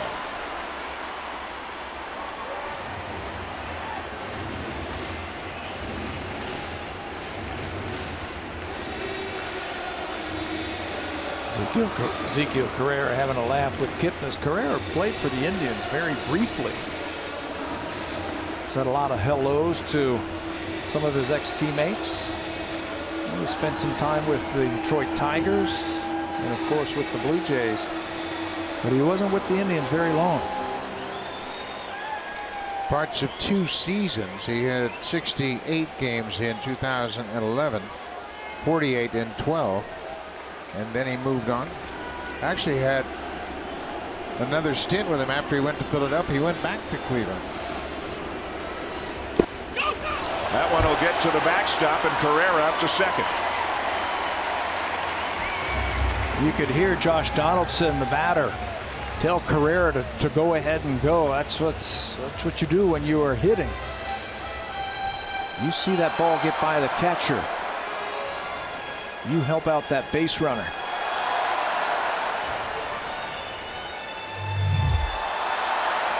Going to pull that ball. No chance for Jimenez to keep that one in front of him. Blue Jays have the runner in scoring position now. Well, this will change Donaldson's approach, especially with 2 strikes now. Base hit will score a run, so he just has to shorten up.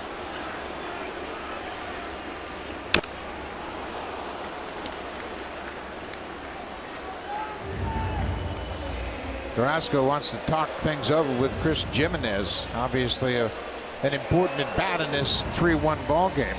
Got Encarnacion next. You don't want to make a mistake here. He could be in trouble quickly. This part of the batting order. Yeah, this is the beauty of where the Blue Jays are in the order. Donaldson, Encarnacion. You make one mistake right here, and it's going to be a tie ball game. 3-1 Indians. Runner at second, 2 down to the bottom of the 6th here at Rogers Center. Carrasco with 9 strikeouts already on the night.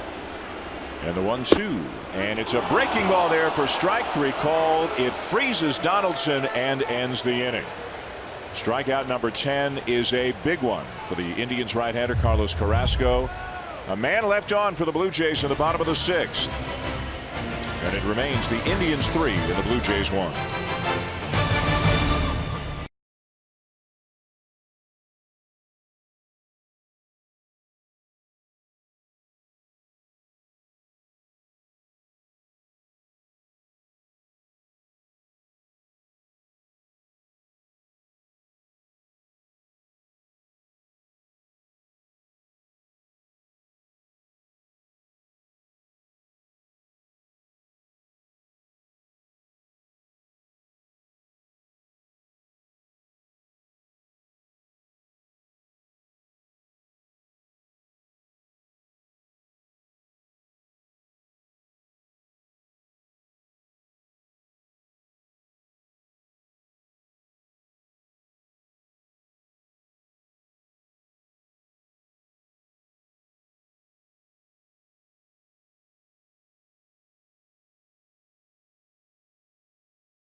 members get free VIP Blue Jays experiences like alumni meet and greet, seat upgrades, offers, and more. With Game Plus part of the MLB Ballpark app. Learn more at bluejays.com/Game Plus. Guys, you were wondering about Madison Bumgarner.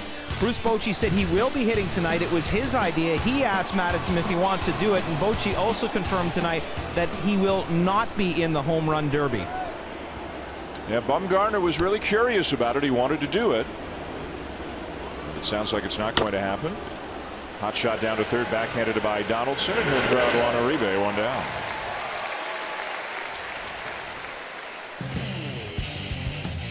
Make your renovation a cut above during the DIY Expert Sale, only at Home Building Center and Home Hardware Building Center.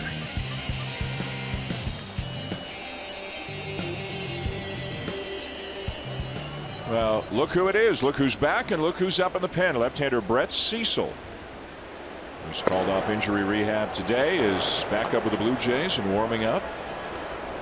81 pitches, that's it, thrown by Dickey through 6 1/3. As he starts, Chris Jimenez with a strike.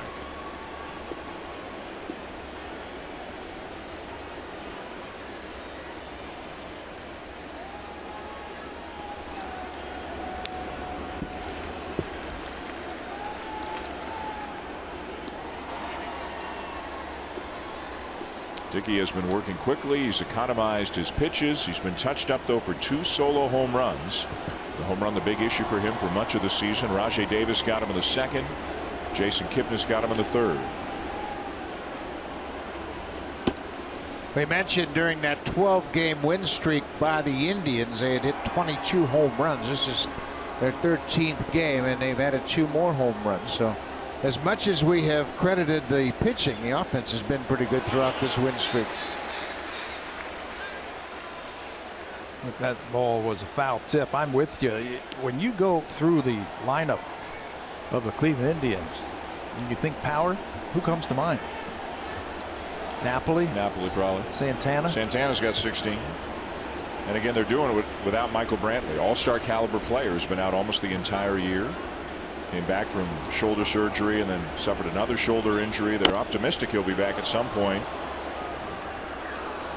But with Brantley out, it's really been a team effort. If you look at some of the numbers this team has put up over the 12-game winning streak, 1 through 9, or as the Indians will tell you, 1 through 12, really, the bench, 1 through 13, if you will. Everybody has helped. Pitching's been terrific. Look at all the different faces who have contributed. Swing and a miss, 2 down.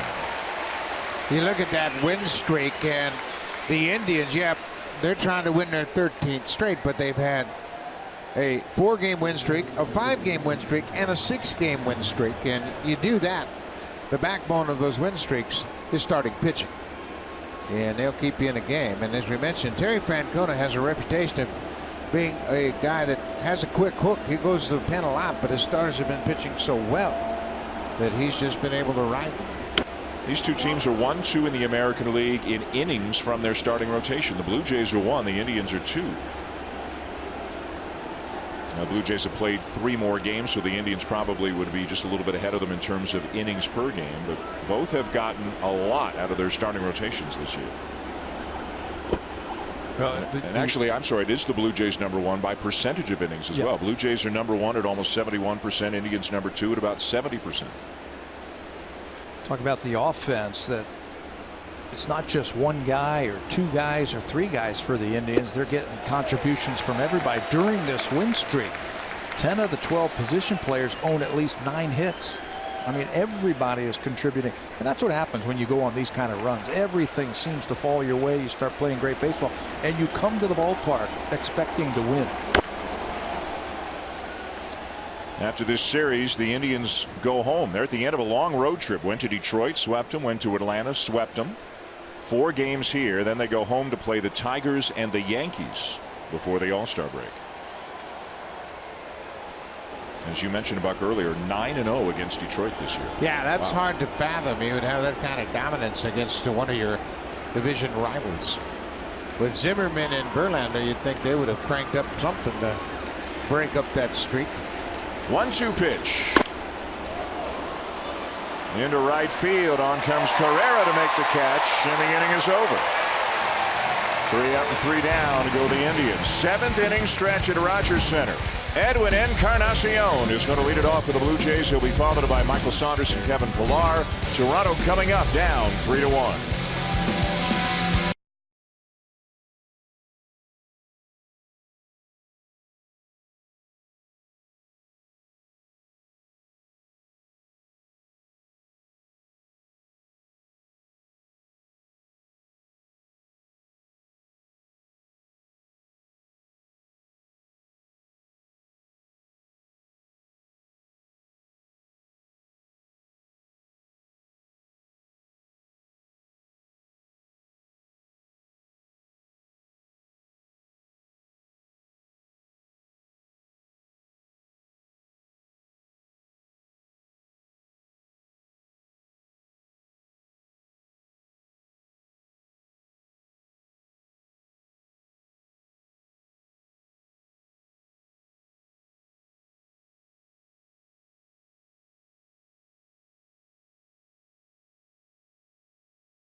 Having an unbelievable month of June will lead off the inning for Toronto. And Tabby, it's been about as good a month as he's had, and that's saying something. We have seen this from Edwin Encarnacion. There are all the numbers that he is first in the American League.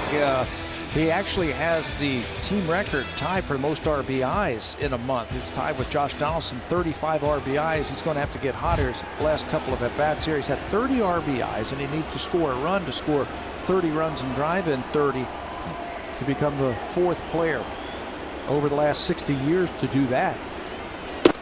He has had a big month with the power.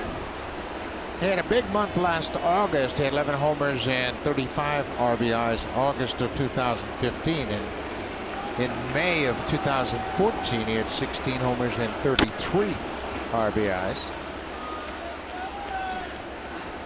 And just about as big a June as a Blue Jay has ever had, at least in terms of RBIs. Only Carlos Delgado has driven in more in the month of June than Encarnacion has this year. 11 home runs this month. He's got one more day today to do it.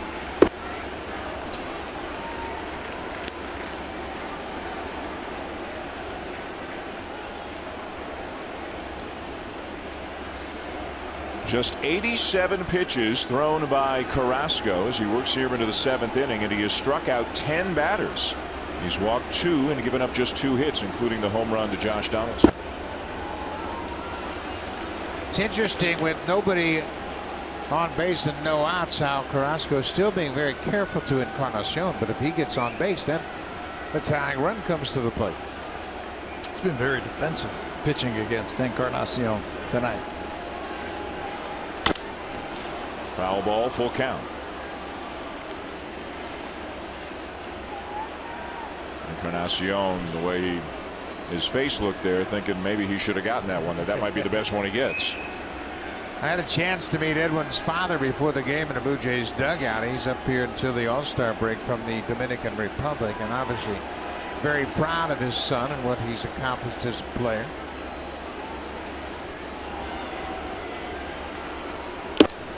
Swing and a miss at a breaking ball up for strikeout number 11 for Carlos Carrasco. He has had at least 2 strikeouts in 4 different innings tonight. This is another curveball. Breaking ball backs up on him and stays in the middle of the plate, and Encarnacion, Edwin cannot come up with that one. He had a single strikeout in the 2nd inning, and then at least 2 in 4 other innings. Here's Michael Saunders. Saunders has struck out both times tonight, one swinging, one's looking.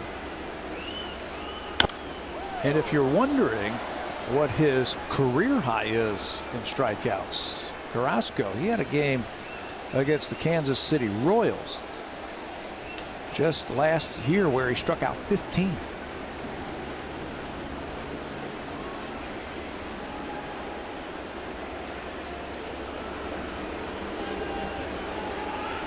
A little bit outside, a ball and a strike.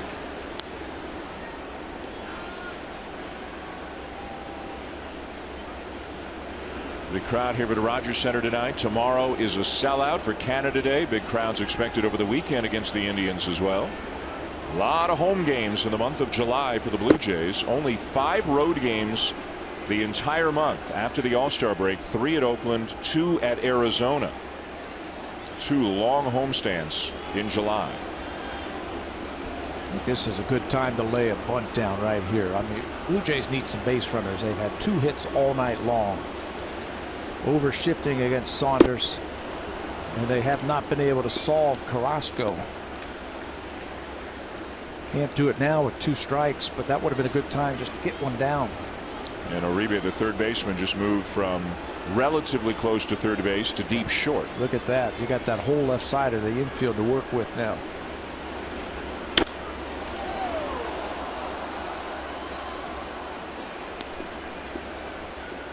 Tonight is the 24th time this season, guys, the Blue Jays have struck out 10 or more times in a game. And this is exactly the midway point of the season. They only did that 28 times all of last season. Start of the season, they had 10 double-digit strikeout games in their first 13.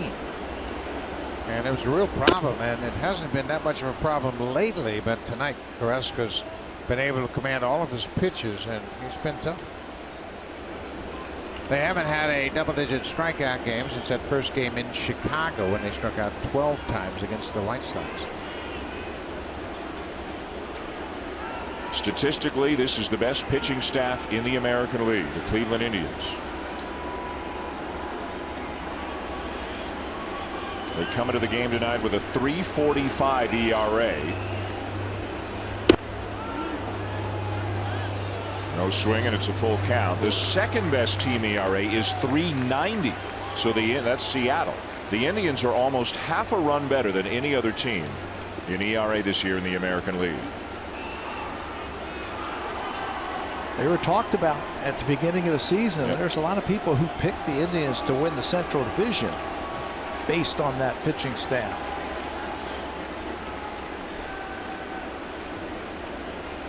(3-2). And there's another strikeout, number 12 for Carrasco.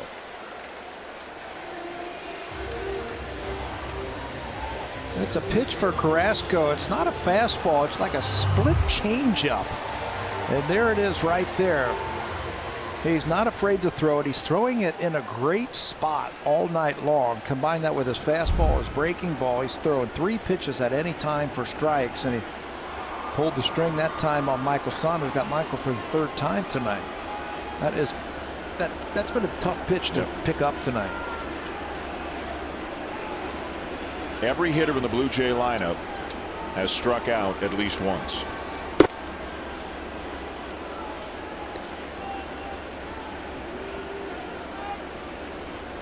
Kevin Pillar, a ground out and a strikeout.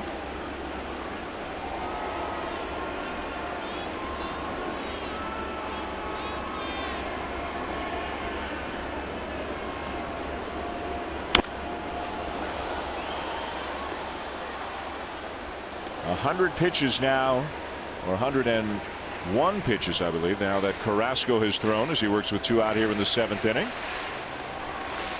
He has been outstanding. Yeah, I don't know if you take him out. You know, you see a lot of teams when those pitchers hit that 100 pitch plateau, they start thinking about going to the bullpen. Tell you what, this guy's been tough. Now, during this 12-game win streak, Francona has left his pitchers out there. He's had 3 complete games and 2 shutouts. Carrasco threw 117 pitches in his last start, allowed 4 hits, and he threw that shutout at Detroit against the Tigers. So Francona, he's riding a pretty good wave right now with his starters. 0-2 again. And another strikeout. He strikes out the side yet again. He has struck out 5 batters in a row. He's got 13 on the night. 7 extremely impressive innings for Carlos Carrasco, getting a tap of the chest from his catcher Chris Jimenez. A big night for him. 3-1 the Indians lead as Brett Cecil makes his way in from the bullpen for the Blue Jays.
Your phone and tablet with the MLB.com at-bat app. You can customize at-bat to feature the Blue Jays and stay up to the moment at any moment with scores, news, live game video highlights, and so much more. Download MLB.com at-bat, the #1 app for live baseball. To the 8th inning we go. Here is Dan, Buck, and Pat. And Brett Cecil entered the game, placed on the DL back on the 15th of May with a left triceps strain. He made 4 appearances on his rehab assignment, 2 with Dunedin, 2 with Buffalo, and here he is back in the big leagues. First pitch swinging and a ground ball for Barney, the shortstop. Kipnis is retired. And how big is this for the Blue Jays to find out what they have from Brett Cecil now going forward? Well, it's big for the Blue Jays, and it's big for Brett Cecil. He's a free agent at the end of this season, but they need him to pitch the way he did last year. And he throws one pitch and gets Kipnis out. But Brett is so important because he can handle lefties and righties. So if you have lefty, righty, lefty, you can leave him in for that sequence of hitters because he can handle right-handed bats very effectively. And if that curveball is working, like we have seen over the last couple of years, that all-star closer, he can neutralize the big left-handed bats that the Blue Jays are going to face in the American League East. I'm talking about David Ortiz, some of those lefties that do a lot of damage. Chris Davis. He's pretty good. How about the Orioles coming into play tonight? I haven't seen what they've done tonight. 55 home runs in the month of June. Yeah, they play later on in Seattle tonight. There's the curveball and a swing and a miss to get Lindor. Now Cecil being hurt in the division series really hurt the Blue Jays bullpen, and he hurt that calf muscle in a rundown here at Rogers Center against Texas, and you can see how he can neutralize the right-handed bats. This is the switch hitter, and that curveball is good. Good finish to the curveball.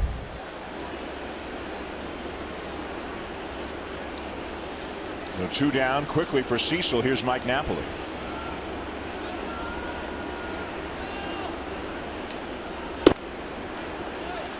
When I watched Cecil through his rehab, I was really impressed by the fact he threw a lot of strikes. Generally, a pitcher coming back from injury, he can get the velocity up there, but when he starts commanding the strike zone like Cecil did in his 4 outings, that's a pretty good indication he's healthy. He allowed just 3 hits in those 4 games and threw a lot of strikes. Not many pitches each time out.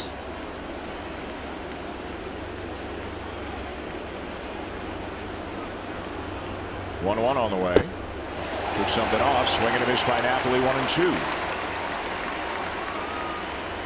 Well, here's where he has buried the curveball in the past. That's the pattern he uses.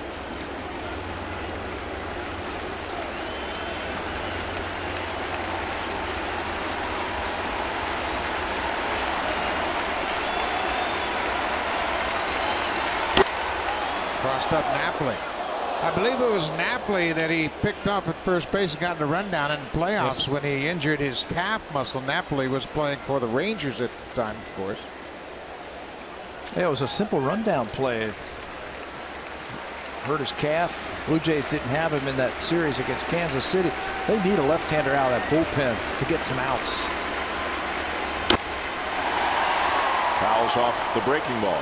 They went that whole series in Colorado without a lefty in their bullpen.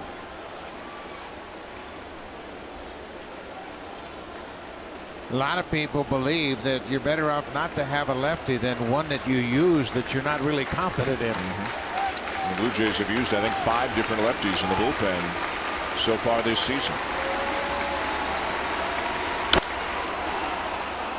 This is almost like making a trade, getting a guy back from injury at this point of the season. And the Blue Jays have been searching and using so many different guys to try to bridge the gap from the starter to Roberto Osuna. Cecil, obviously, if he's healthy and effective, would be a major part of that. Yeah, and Gibby said today he's going to pitch big innings for him if he's okay. Pops him up in foul territory for Smoke. And a very nice return to the active roster for Brett Cecil. Time now for a Blue Jays Central update. Here are Jamie Campbell and Greg Zahn from the Samsung broadcast studio.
Stream sports without cable. Visit sportsnet.ca/now to start your free trial today. Dan, it's a long weekend. A lot of people are going to be out at the cottage, out on the lake. Want to watch the Jays game still? Sportsnet now is a perfect way to do that.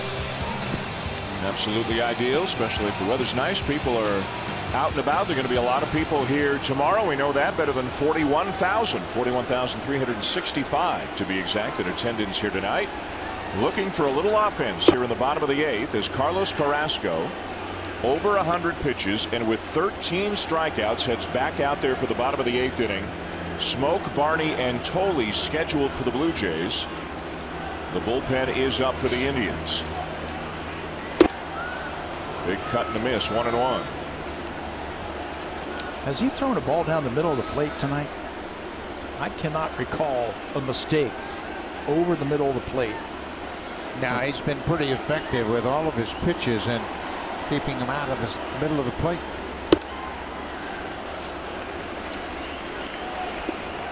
Their 8th inning guy, the setup man for the Cleveland Indians, right-hander Brian Shaw, now throwing in their bullpen. I tell you, when you get this kind of performance or something reasonably close to this, maybe not all the strikeouts, if you're Terry Francona, you're sleeping pretty well at night. Absolutely, and that's what's been so good for him lately. We have talked about it all night long. The Blue Jays have just 2 hits tonight. Corey Kluber, back in April on the 23rd against the Tigers, had a 2-hitter over 8 innings against Detroit. That's the fewest hits they have allowed in a game. 2 hits all season long. That split change has been dynamite.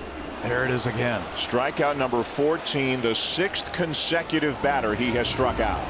3rd time that he's gotten Justin smoked, and it looks like a fastball coming in, and it just drops right off the table. There is the action that a batter is going to see as it comes to the plate. Watch, it looks like a fastball away, and then see ya right underneath the bat.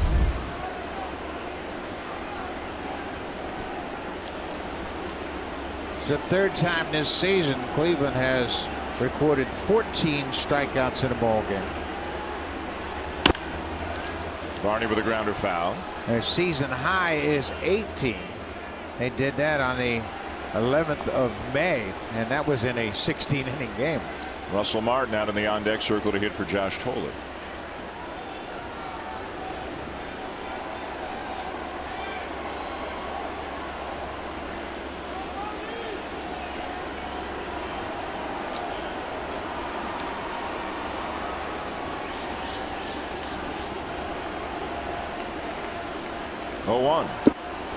And the breaking ball down and away in the dirt. A ball and a strike on Darwin Barney, who struck out and grounded out. 2 hits, 2 walks, 14 strikeouts for Carrasco. When you are facing a guy like this, when you get that one pitch, you better not miss it. Blue Jays haven't had a lot of opportunities tonight against Carrasco to hit tough pitches. Even that one right there, right on the outside corner. You just have to keep battling them, keep battling them. Doesn't look like he's getting tired, does it? No, he hasn't lost a thing. Still throwing 95 at 111 pitches right now. I think that's the thing that Terry Francona has really done well in this stretch, is he's just watching what the hitters are telling him about his starters. Why would you make any changes? Doesn't make any sense to me. If I'm watching and I see the Blue Jays having trouble and he hasn't lost anything, why would I take him out at 100 pitches? Plus, first game of a 4-game series, it has an impact on the Blue Jay hitters for the rest of these 3 games. They're all going to be thinking about swings and misses. And it gives your bullpen a little bit of a blow. Threw a shutout last night, the Cleveland Indians against the Atlanta Braves before they came here.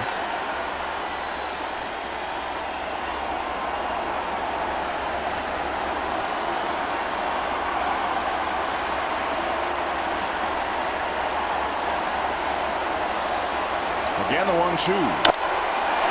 Barney slices one down the right field line, dropping fair and up into the seats for a ground rule double.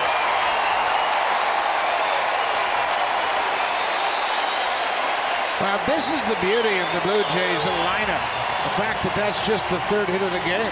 But it's a double, and it brings the tying run to the plate. And the Blue Jays have enough offense where one swing of the bat, they can tie it up. Carrasco shook to a fastball. They went curveball, split change, fastball, and Darwin Barney is able to keep that ball fair down the right field line. Just push it down the right field line for extra bases. And with that double, it looks like Terry Francona is going to go to his bullpen. He waited for Russell Martin to be announced into the game as a pinch hitter on his way out to the mound. A dominant performance tonight by Carlos Carrasco. 14 strikeouts through 7 1/3. In line to win it if the bullpen can bring it home. The Blue Jays, though, will bring the tying run to the plate against Brian Shaw here in the bottom of the 8th inning when we come back to Rogers Center.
Red Sox and Angels as Mike Trout faces Big Papi. That game is tomorrow on Sportsnet 7 Eastern, 4 Pacific. Dan? Barry, thank you. Russell Martin is going to bat for the Blue Jays here against a new Indians reliever. Right-hander Brian Shaw comes out of the bullpen in the 8th inning. The Indians up 3-1. The Blue Jays have the tying run at the plate with 1 out. You can see some of the numbers, Tabby, a little bit inflated for Shaw, their setup man. And he's got some good stuff. Yep. Fastball slider combination. He has given up 7 home runs this year.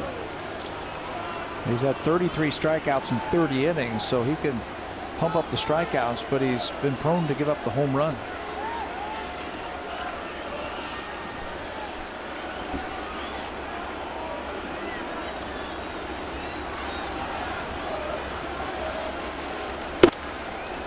There's one in for a strike, and it's 0-2.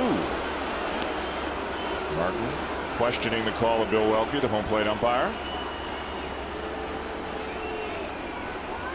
Tough stuff to face when you haven't played, when you're coming off the bench. Yeah, and Russ is 0 for 3 as a pinch hitter coming off the bench.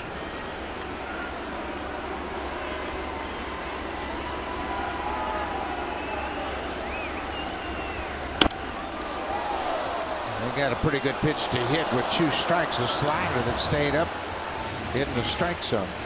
As a pinch hitter, the best advice is, hey, you got 3 strikes. Take advantage of all 3 of them. You know, don't go up there looking for pitches and say, I'm going to take a couple. The best pitch might be the first one. Be aggressive. Take advantage of those 3 swings you have.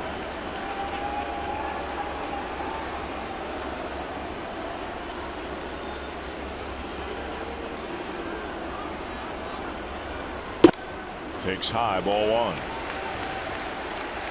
Barney out at second with the 1 down in the 8th inning, and the Blue Jays down 3-1.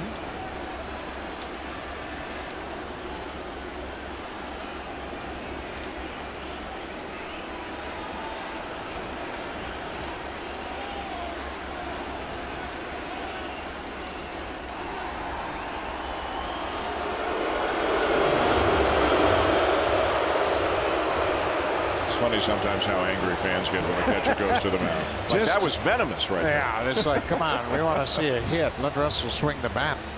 You know, we talk about how good the Indians have been, but they've had 8 losses in games in which they've held the lead at some point. 7 of those 8 losses have come on the road. 1-2. Chase is in the dirt. Martin strikes out. Jimenez will complete the out down to first, 2 down. You know, the reason they went out there is we saw this at the end of the 7th inning. Runner at second base, and they were not going to flash a sign. He went out there, told Shaw what he wanted just in case Darwin Barney was going to flash him location or the sign. Jimenez went behind the plate after talking to his pitcher and just got down into his crouch, and they threw him a breaking ball and picked up the strikeout. Carrasco with a 14 strikeout. Shaw strikes out the first batter he faces. So 23 outs made by the Blue Jays tonight. 15 of them have been strikeouts.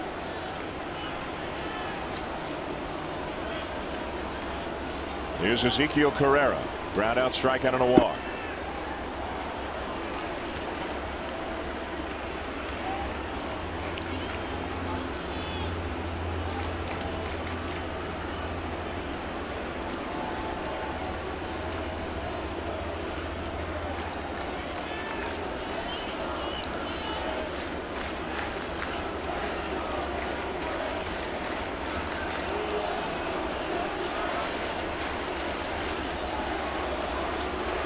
Shaw asking Jimenez to start the signs again.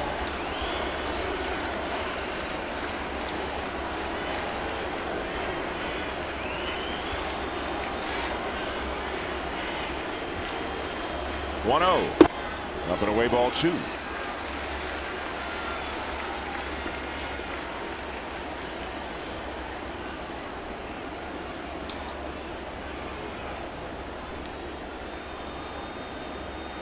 Outfielders playing Carrera slightly to the opposite field. Uribe in on the edge of the grass at third base. Backed up at first, Santana, as Carrera fouls it back, 2-1. And that's a pretty good hack right there from Carrera. He's thinking about Getting that ball into the outfield. Get one of these runs back. They're down by 2. Surprised how shallow the left fielder is with Carrera. He's representing the tying run at the plate. Look how shallow he is in left field, and Rajai Davis in center field.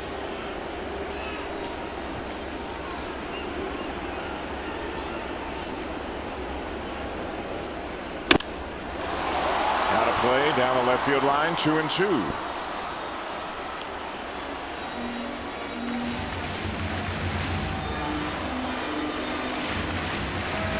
Carrera's had some pretty good at-bats lately.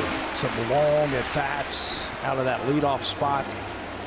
We have seen some 8, 9, 10 pitch at-bats. He's making life tough right now for Brian Shaw. Represents the tying run here in the bottom of the 8th inning, but there are 2 outs.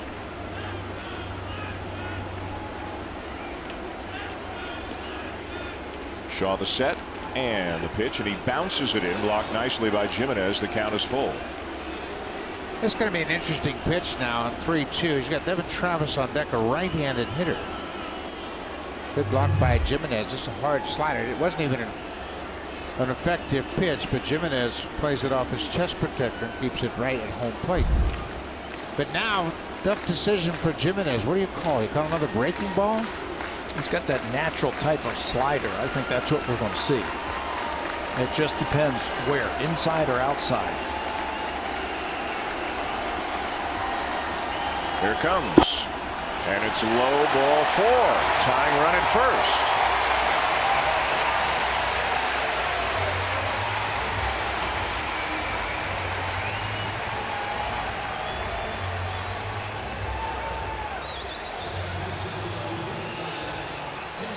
So here comes Devin Travis, who earlier tonight extended his hitting streak to a 7-gamer.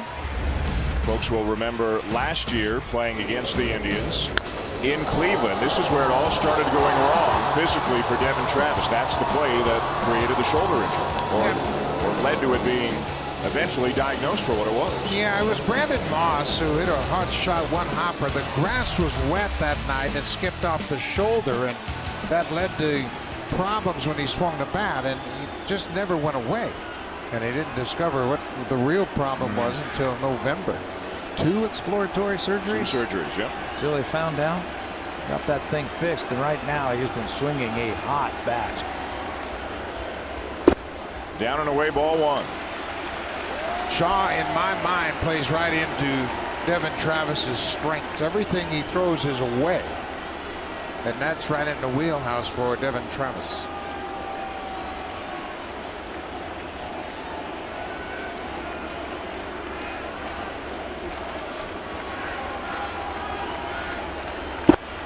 Down and away again, ball 2. When you're a good hitter on the outer half of the plate, you have real good recognition between balls and strikes. So when your strength is away, you really know what's off the plate away, and you won't chase too many pitches out there. He stands off the plate too, and he's looking for that ball out there. That's his natural step as it closes off. 2-1 the count on Travis. Looking for something in the gap. An extra base hit right here where you can tie the ball game up. Blue Jays have the right guy with speed on at first base. Well, Shaw got a pitch up right there, but Travis hits it foul down the right field line. It's such a good approach for Devin Travis, a young hitter, and oftentimes young hitters want to do dramatic things on the pull side of the diamond. But it's not the way that Travis goes about things. That's why he's able to cover that ball and come up with clutch hits, hitting .308 with runners in scoring position.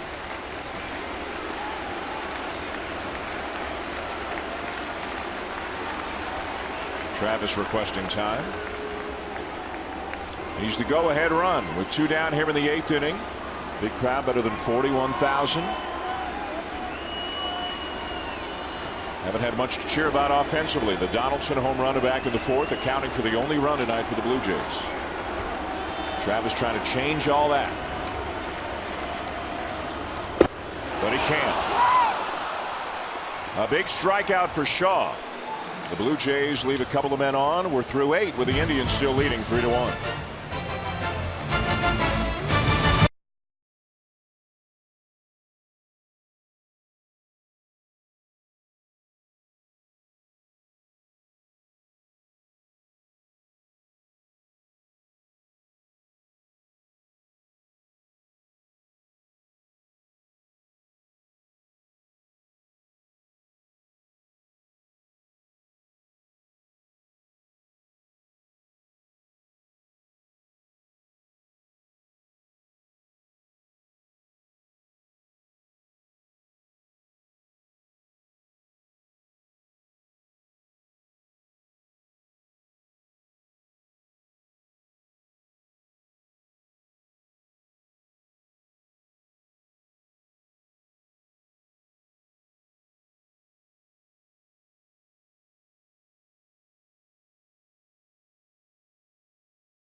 Presented by the all-new Civic, the 2016 North American Car of the Year.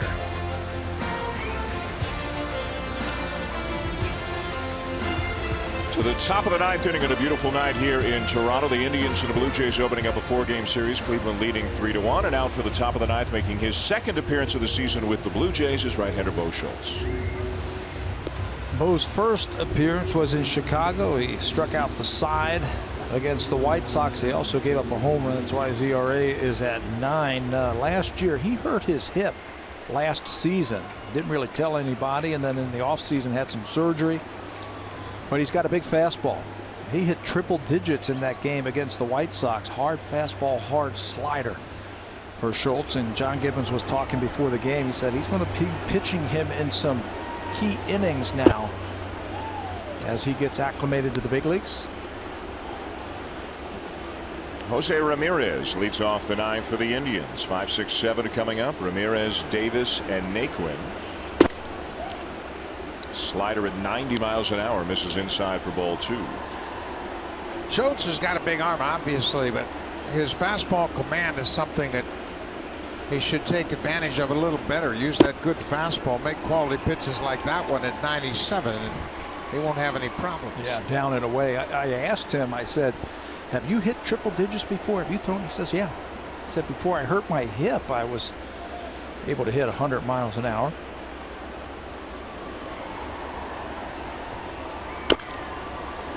A lot of movement on that slider, and that one touched 92. Schultz gave up that home run to a left-handed hitter, B.J. Shuck, in Chicago, and he just threw him a spinning breaking ball. Didn't really finish it. This was a very good slider. And when you throw a good pitch like this, that's what happens, right off the foot. Blue Jays have seen a few of those over the last couple of games.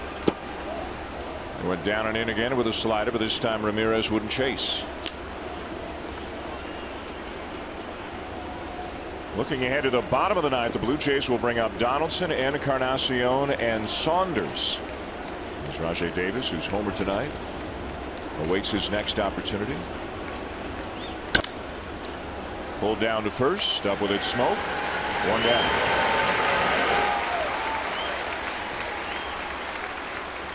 Russell Martin in the game to catch after pinch hitting for Josh Tolley. Quick turnaround. Don't forget Canada Day tomorrow. Day game, 12:30 broadcast start with a pregame show as Josh Tomlin opposes Marcus Stroman in the second game of the 4-game series. Here's Davis. The home run earlier tonight, his 8th. And a strike at the knees at 98. If you're anybody in that bullpen right now, you've almost got to feel like if you can have 3 or 4 good ones in a row, you got a chance to get a promotion. Yeah, you're going to graduate. Yep. Get a bigger role, more important innings perhaps. This could be trouble, and it's going to drop. And Davis is on his way to second and in there. Nobody at third. R.J. Davis showing off those wheels. He broke his bat on a slider down and away, and he's going to end up at second base with a double. Didn't hesitate at all as this ball found the turf. Smoke plays it off one bounce. Quick glance to see where Rajai is, but with that great speed, he's going to beat it easily.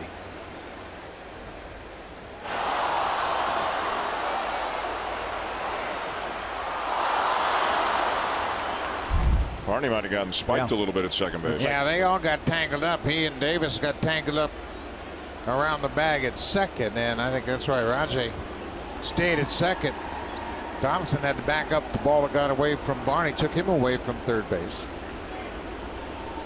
So a bloop double with 1 out for Davis. The Indians already have 3-1 here in the top of the ninth, and here's Tyler Naquin, who was 0 for 3 with a couple of strikeouts. Keep him close at second base.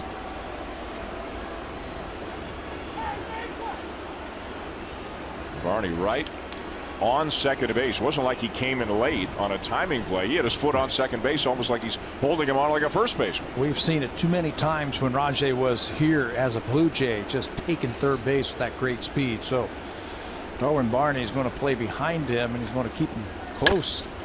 Naquin lines one to right field, past a diving Pereira. It'll get to the fence.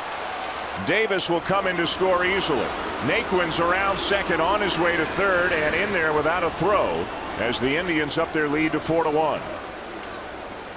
Carrera began to fall before he got to that ball. He lost his traction and started to slip as he was trying to make a play on this line drive. And he lost his footing, and then the ball skipped past him. He hit the ground, glove came off, and Naquin ends up at third. Watch Carrera.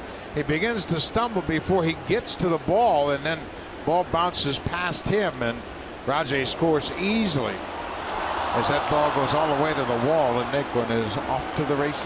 That guy looks like he can hit. 330 coming into this game. So the infield has to come in again. It's now 4-1 Indians as Juan Uribe steps in. Notorious first ball fastball hitter. This has been a problem for the Blue Jays bullpen all season long. They've not been able to come in and shut down the opponents to give the offense a chance to get back in the game. High in the air to very shallow right field. Racing in is Carrera to make the catch. And way too shallow for Naquin to try for home. 2 down.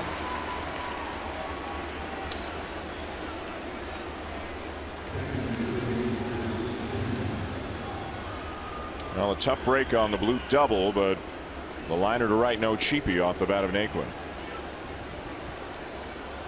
Here's Jimenez.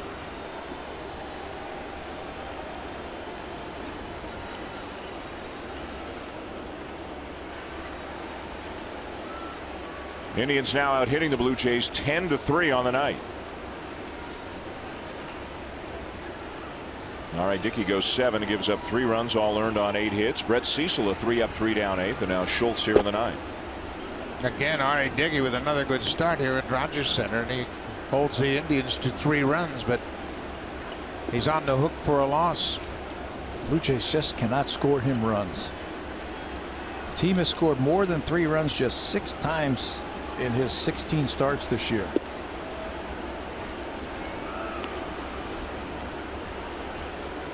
Chris Jimenez has to feel great about the game he has called tonight, shutting down both Blue Jays lineup on just 3 hits.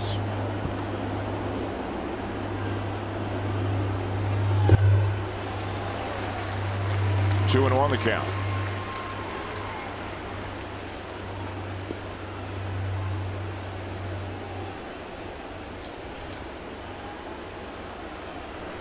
Runner of a third, 2 down, a run in for the Indians here in the 9th inning.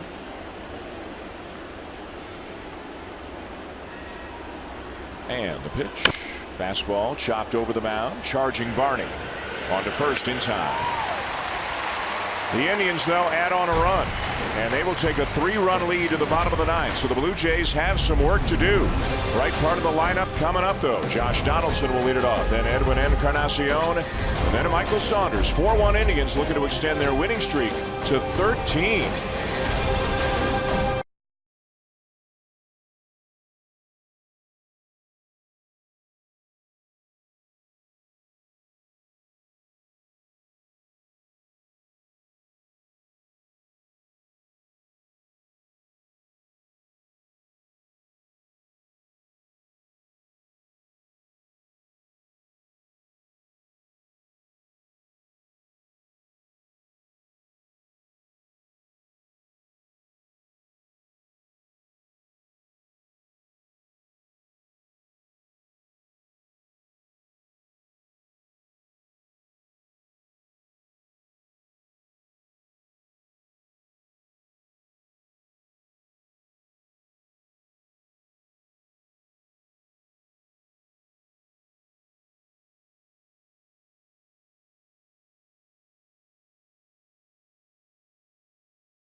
official team shop for your Toronto Blue Jays. Now you can get the 2016 authentic jersey with that 40th season sleeve patch. Get yours today at jshop.ca. To the bottom of the ninth we go. Let's get you back to Dan, Buck, and Pat. Thank you, Barry. And some work to do for the Blue Jays. They are down 3. Cleveland 4 and the Blue Jays 1. And here's the Indians closer, Cody Allen. Cody Allen's a premier closer in the American League. He's 16 for 18, 321 earned run average in 33 games. Look what the right-handers have done. Not much. A 177 average, good fastball, an outstanding curveball. That's where he gets those strikeouts. He's averaging almost 11 strikeouts per 9 innings. Michael Martinez enters the game defensively in left field. As Josh Donaldson takes outside, ball 1. And Jose Ramirez from left field into third base. So Juan Uribe is out of the game. Donaldson with a home run back in the 4th. That's the only run the Blue Jays have tonight.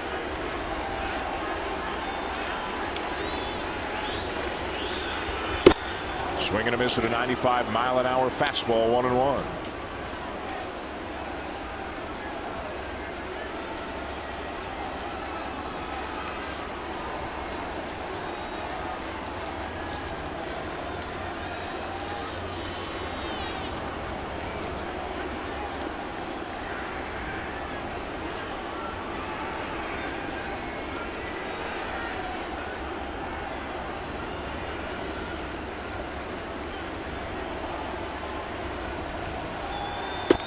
Fastball right there at the knees on the outside edge, and it's 1-2. The Blue Jays struck out 16 times against Tampa Bay on opening night down in Tampa Bay, playing the Rays, and they have 16 strikeouts tonight. Carlos Carrasco at 14, the starter.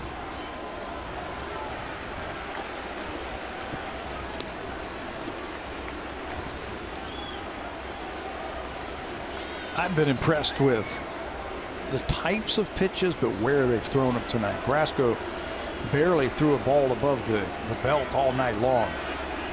Ryan Shaw the same way. Cody Allen's kept the ball down. Here's the 2-2. Swing and a miss. Got a fastball by him for out number 1. Now for a preview of what's coming up on Sportsnet Central, here are Ken and Ivanka.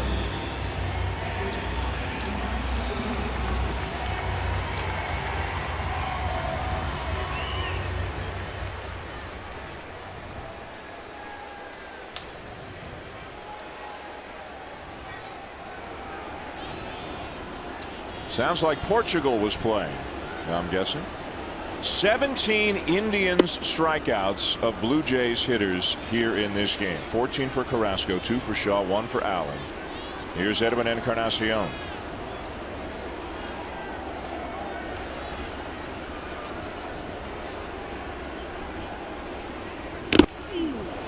And that got a piece of the home plate umpire, Bill Welke. Jimenez checking to make sure he's okay. That umpire chest protector is very, very flimsy, and yeah, it provides you some protection, but it still feels like you're getting hit with a shot put when you get hit by those direct foul balls. What's he telling him right there? Hey, catch that ball. Impossible.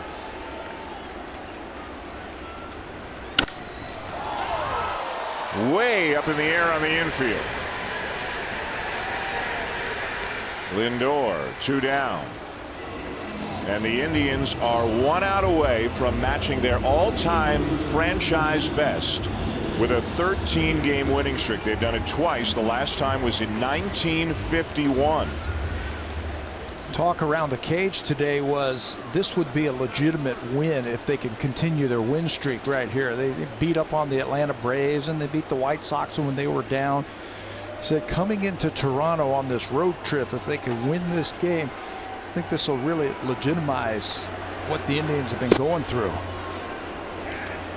The last time anybody won 13 in a row was back in 2013 when Atlanta won 14 in a row. Indians have outscored, including tonight, their opponents 80-26 during these 13 games. The last American League team to win 13 straight in one season was the Oakland A's, the Moneyball Oakland A's that had that 20-win season in 2002. That featured a pretty good pitching staff as well. Tim Hudson, Barry Zito, Mark Mulder. Yeah, they won 20 in a row. 20 games in a row in 2002. 0-2 to Saunders. And a ground ball. This will end it. The Indians take the opener. They've won 13 in a row. The hottest team in baseball stays hot. Well, you can see they are confident. They came in here swinging the bats. They got some home runs early in the game, and that allowed them to really relax. And the pitchers attacked the Blue Jays all night long. 17 strikeouts for Indians pitchers tonight. Took it right from the start. Carrasco, they've been getting great starting pitching. Blue Jays couldn't square anything up except the Donaldson home run. Back to the drawing board tomorrow. Quick turnaround for the Blue Jays. Yep, day game on Canada Day. It'll be Marcus Stroman for the Blue Jays, Josh Tomlin for the Indians. Indians beat the Blue Jays 4-1 here at Rogers Center tonight. Sportsnet Central coming your way with Ken and Ivanka.